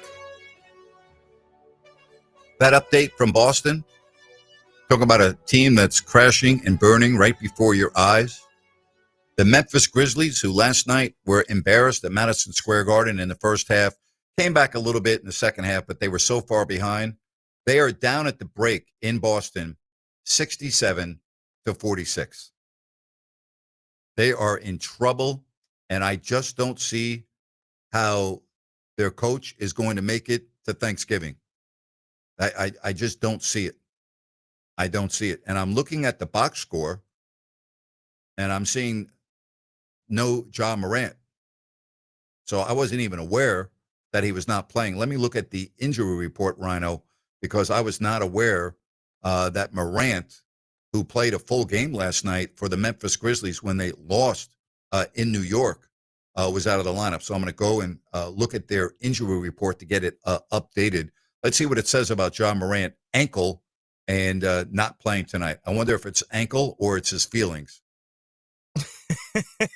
No, I'm serious. No, I know. I'm with you. It's not helping them.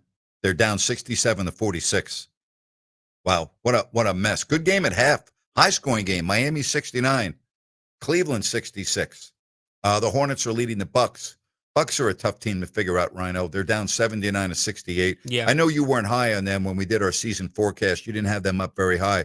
But, they're 7-4, but they've been very up and down. I don't have a good read on them. I really don't. Yeah. I mean, Giannis is Giannis. Yep. I just, 3-point shooting is really kind of what they're hanging their hat on. And that's how the Kings were able to end up getting them, because the Kings were controlling the 3-point shooters. So running and zone. it looks like the Bulls are coming down to earth and on their way to losing 4 in a row. They are in Motown, and they're losing to the Pistons 92-73 with 2 minutes left to go in the third. So they got off to that hot start, 6-1, had that great comeback against Philly, and since then it has been all downhill. Still waiting on Kobe White, right? Oh, he's good, boy. Yeah. Yep. Magic lead the Knicks at the Garden early third, 71-53.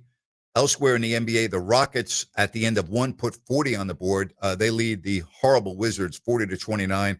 Pelicans and Blazers going back and forth. It's a 1-point game, 36-35 with 8:37 left to go in the first half. And the Spurs are jumping out on the Warriors early, 33-22, 2.5 gone by in quarter number 2. Mavs early 6-point lead on the Suns. First quarter, Lakers, Thunder, Nuggets, Clippers coming up in a little bit. So we talk about the Spurs and we talk about De'Aaron Fox now playing his third game for the Spurs. And we talk about a guy by the name of Victor Wembanyama. How about his first 10 minutes, Ron? Are you ready for this? If first 10 minutes of the game tonight, 9 points, 4 rebounds, 1 assist, 1 block shot. Wow. The guy's really, really good. Victor Wembanyama doing it all. And Fox, meanwhile, with 4 points, Castle with 8. Boy, the Spurs, 35-22, they are looking really, really good. Really good. Again, 35-22 over the struggling Golden State Warriors at 6 up and 6 down. So we'll keep an eye on that. And the rest of the scores, again, at the half, Boston leads Memphis 67-46. They're a mess, the Memphis Grizzlies. There's just no other way to say it. They are a big-time mess. 67-46 is the score. I said it backwards. 67-46 is the score with Boston leading over the Memphis Grizzlies. All right, so you have the Kings tonight. Sabonis is going to play. He is available. You have no Zach LaVine, no Malik Monk. You have 3 games in 4 nights. You have a Kings team that right now looks like a lot of the air is out of the balloon. You have a head coach who keeps on talking about the same nonsense every single night, same thing over and over and over and over again. And you have a team that's now 3-8. You have a team that has a brutal 5-game road trip that starts Friday night in Minnesota. You can only hope that Keegan Murray is going to come back at some point on this trip. I would just say he probably will, just looking at the numbers on the calendar, that at some point on this 5-game road trip that he would come back. You need him desperately, but I don't think that that's just like a switch being turned on and off. It will help you. And then the other aspect, he hasn't played in over a month, so he's going to need time to acclimate himself with his teammates, get in basketball shape, all of that other stuff. So, I mean, you just can't expect it to change overnight. And you have a road trip where you are taking on a team that embarrassed you just on Sunday night in Minnesota when they put 144 on the board, okay? So that's your opponent coming up on Friday night to start the road trip. Then after that, okay, you have a day off, and you have your first look at Victor Wembanyama this year. You have Fox, Vassell, Castle. Then you're 2 days off, and you're in Oklahoma City. The next night you're in Memphis, and who knows what's going to be going on in Memphis when you get there. Day off, Denver. And then you come home and you take on Minnesota and a much improved Phoenix team before you go on the road to take on Utah and then home Memphis to wrap up the month of November. So I'm looking at this schedule, all right? And I'm looking at the road trip. And I'm looking at how spread out it is. So if you're looking at the Friday night game against Minnesota, I mean, you can pretty much assume that you will not see Keegan Murray in that game. And I would wager to say probably not against San Antonio. I would think it's realistic, just looking at the calendar now, having a practice on the 17th, a practice on the 18th. I could see him maybe coming back for either Oklahoma City or Memphis. I could see that if he gets, reevaluated tomorrow and everything looks good on the imaging. I could see that happening. I could see him, getting up to speed pretty quickly. So I wouldn't necessarily rule it out. I'm just saying, I'm just looking at when the injury occurred, and I'm looking at the time that has elapsed since then. I'm just saying I could see it. I don't think it's like unrealistic. That would be almost 5 weeks since the injury, almost 5 weeks. Ryan, let's hope so. They need him. They need him. They need him. They definitely do need him. And you got to expect there's going to take a little bit of an adjustment time once he does come back. But it will be brighter days ahead, definitely, on the defensive side, at least when you play a team with a bona fide star. All right, bold prediction time. You ready? Let's go. Okay, bold prediction. When the Sacramento Kings get to Memphis next week, a week from tomorrow, November 20th, will the Memphis Grizzlies have a different head coach? Come on, let's go. Bold prediction. Let's go. Let's go. No. Yes, they will. Okay. You. Yes, I think they will. Because you can't fire the whole team. I was and looking the at the fans date. have had enough. The fans aren't going to go to the games. It's going to be a disaster. And unless something really changes significantly between now and then, and I don't know how it could with what's going on, they will have a new head coach because they don't really have a choice. I hate to say it, but what's their choice? Yeah, you can't. It would be very hard to trade Ja Morant right now, and you're gonna. Nobody wants him. Nobody wants him. You're gonna have to switch it up. Really quick on a quick other note, I was listening to Doug Christie's press conference that just wrapped up a few minutes ago. Said the most difficult thing about the back-to-backs is the mental aspect of it. Everybody needs to be ready for next man up tonight. Said the rotation should be interesting, and he is very happy with the way that the second unit has been playing. All right, good. Happy to hear that. After the Celtics game tonight, by the way, talking about Memphis, they're at Cleveland and at San Antonio before they play the Kings. So, I mean, their schedule is brutal. They have to go to Cleveland and San Antonio before they're home against Sacramento. So keep that in mind. What do you think? What do you think the starting lineup's going to look like tonight? Who starts in the backcourt with? You think Schroeder starts? Sabonis, Precious, DeMar, Russell, and Schroeder. It's either going to be Russell or it's going to be Neek. Where are you going? Okay. I'm going to say Westbrook starts the game tonight. Yeah, I think so too, for the ball movement. Yeah. Because when Schroeder's not moving it, Russ does a little bit of a better job doing that. And he's been able to shoot the three ball pretty well. Yeah, absolutely. I think you better shoot the three ball well tonight. But your issue is a little bit different than mine. You're more concerned about the volume, correct? Yeah, I want to see more threes. It depends on who it's from. Like Sabonis, I know some fans are upset about how many he's taking. I don't have a problem with it. Keep shooting. It's going to go in. But I want to see more Levine threes. I want to see more Monk threes. I'm okay with more Westbrook threes. I don't want to see them from Dennis Schroeder. I don't want to see them from Precious. I'd love to see more from Nick Clifford as well. So I just know in this NBA, with the defense the Kings play, Grant, it's impossible to score 120 if you're only shooting 33s, unless you're shooting like 70%. Yeah. So, volume, baby, volume. Again, the first quarter tonight. Let's see if the Kings can come out with a little bit more consistency. I don't even use the word energy because I think that's an overused word. Like, I'm not even sure what adjective to use. It's just got to be better. Urgency? The first 6 minutes, it just has to be better. Yeah. Here's what I'm doing. If I'm Doug Christie and I'm out, Monk and the starters do not begin well, I'm calling a timeout and I'm making substitutions. Because he's talked about the second unit like he did earlier about 5 minutes ago, and I agree with him. They bring the energy. They play the right way. They share the ball because, as he said earlier in the show when we played, they are not good enough to fall behind. You have to bring it immediately. And at this point, it's not about worrying about feelings. You've got to keep this game in front of you, Grant, because Atlanta's fresh and they want to run, as you've laid out all show.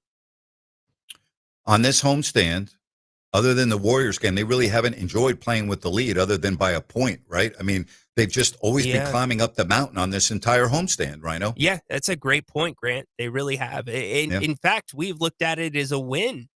If they're, a point down or a couple points away, they led after a quarter last night. How about that? Yeah, by a point, right? Yeah. They won the minutes that Jokic was on the bench. Yeah. And then they were down 4 at the break. The game was right there when the fourth started with Jokic on the bench. And then it just, boom, before you know it, they're down double digits. Then before you know it, they're down 17 and the game's over. Yeah.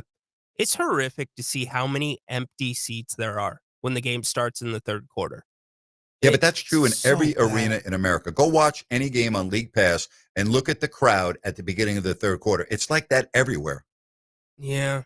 It you're is. right. I'm just telling you, I it is. know. I've traveled. I used to see it. I used to talk about it because everyone's at the clubs and all the premium seating. They're getting their beverages. They're getting their food. They're going to the restroom. It's like that everywhere. I don't have a problem with that. That's never going to change. That's the way it is. It's that same way everywhere. Everywhere you go, it's like that. I know. I'm just saying you can come out and play well, and it's hard to create energy in the building. But like you said, it's everywhere. Yeah, I'm not bothered by that. I that's one of the new phenomenons with beautiful buildings. Okay, when you have these new fancy arenas and you have all the bells and whistles, well, the fans that are paying the freight, which are your premium ticket holders and your suite holders, which don't need to go to the lounge, that's what is going to happen. You're not spending all that money to not go to the lounge. I'm sorry, it's not. You are going to go in there at halftime. You're going to get food. You're going to get beverage. You're going to run into people that you're talking to that maybe you haven't seen, and you're going to be late getting back to the game. It happens in every single arena in America. I'm not bothered by that. It does not bother me. It's just the way it is. It's just one of those deals. You have to deal with it. Yeah. Don't forget. Go ahead. I was going to say, yeah, everything's free except the booze down there. Yeah. Don't forget that after the game, we will be over on YouTube at X, the post-game show. Jerry Reynolds, Ryan in Sacktown, myself. Are we going to light the beam tonight? Does it even work? Does it work? Let's see if it can be lit tonight. Or do the Kings need a W before they embark on this very difficult 5-game road trip? So then that's going to... You know, really quick, they are debuting their new Beam jerseys, Beam-inspired jerseys tonight. So, oh, gosh. Just give me a win. Forget about all the gimmicks. I don't give a damn about that stuff. Play basketball. Would you go out there with no shirts on? I don't care. Win a freaking game. You know? Unbelievable. Seriously. Talk to you on the post-game show, everybody, and tomorrow back here at 3 o'clock. Have a good one. Enjoy. Be safe. And thanks for listening to the Grant Napear Show, Fox Sports Sacramento.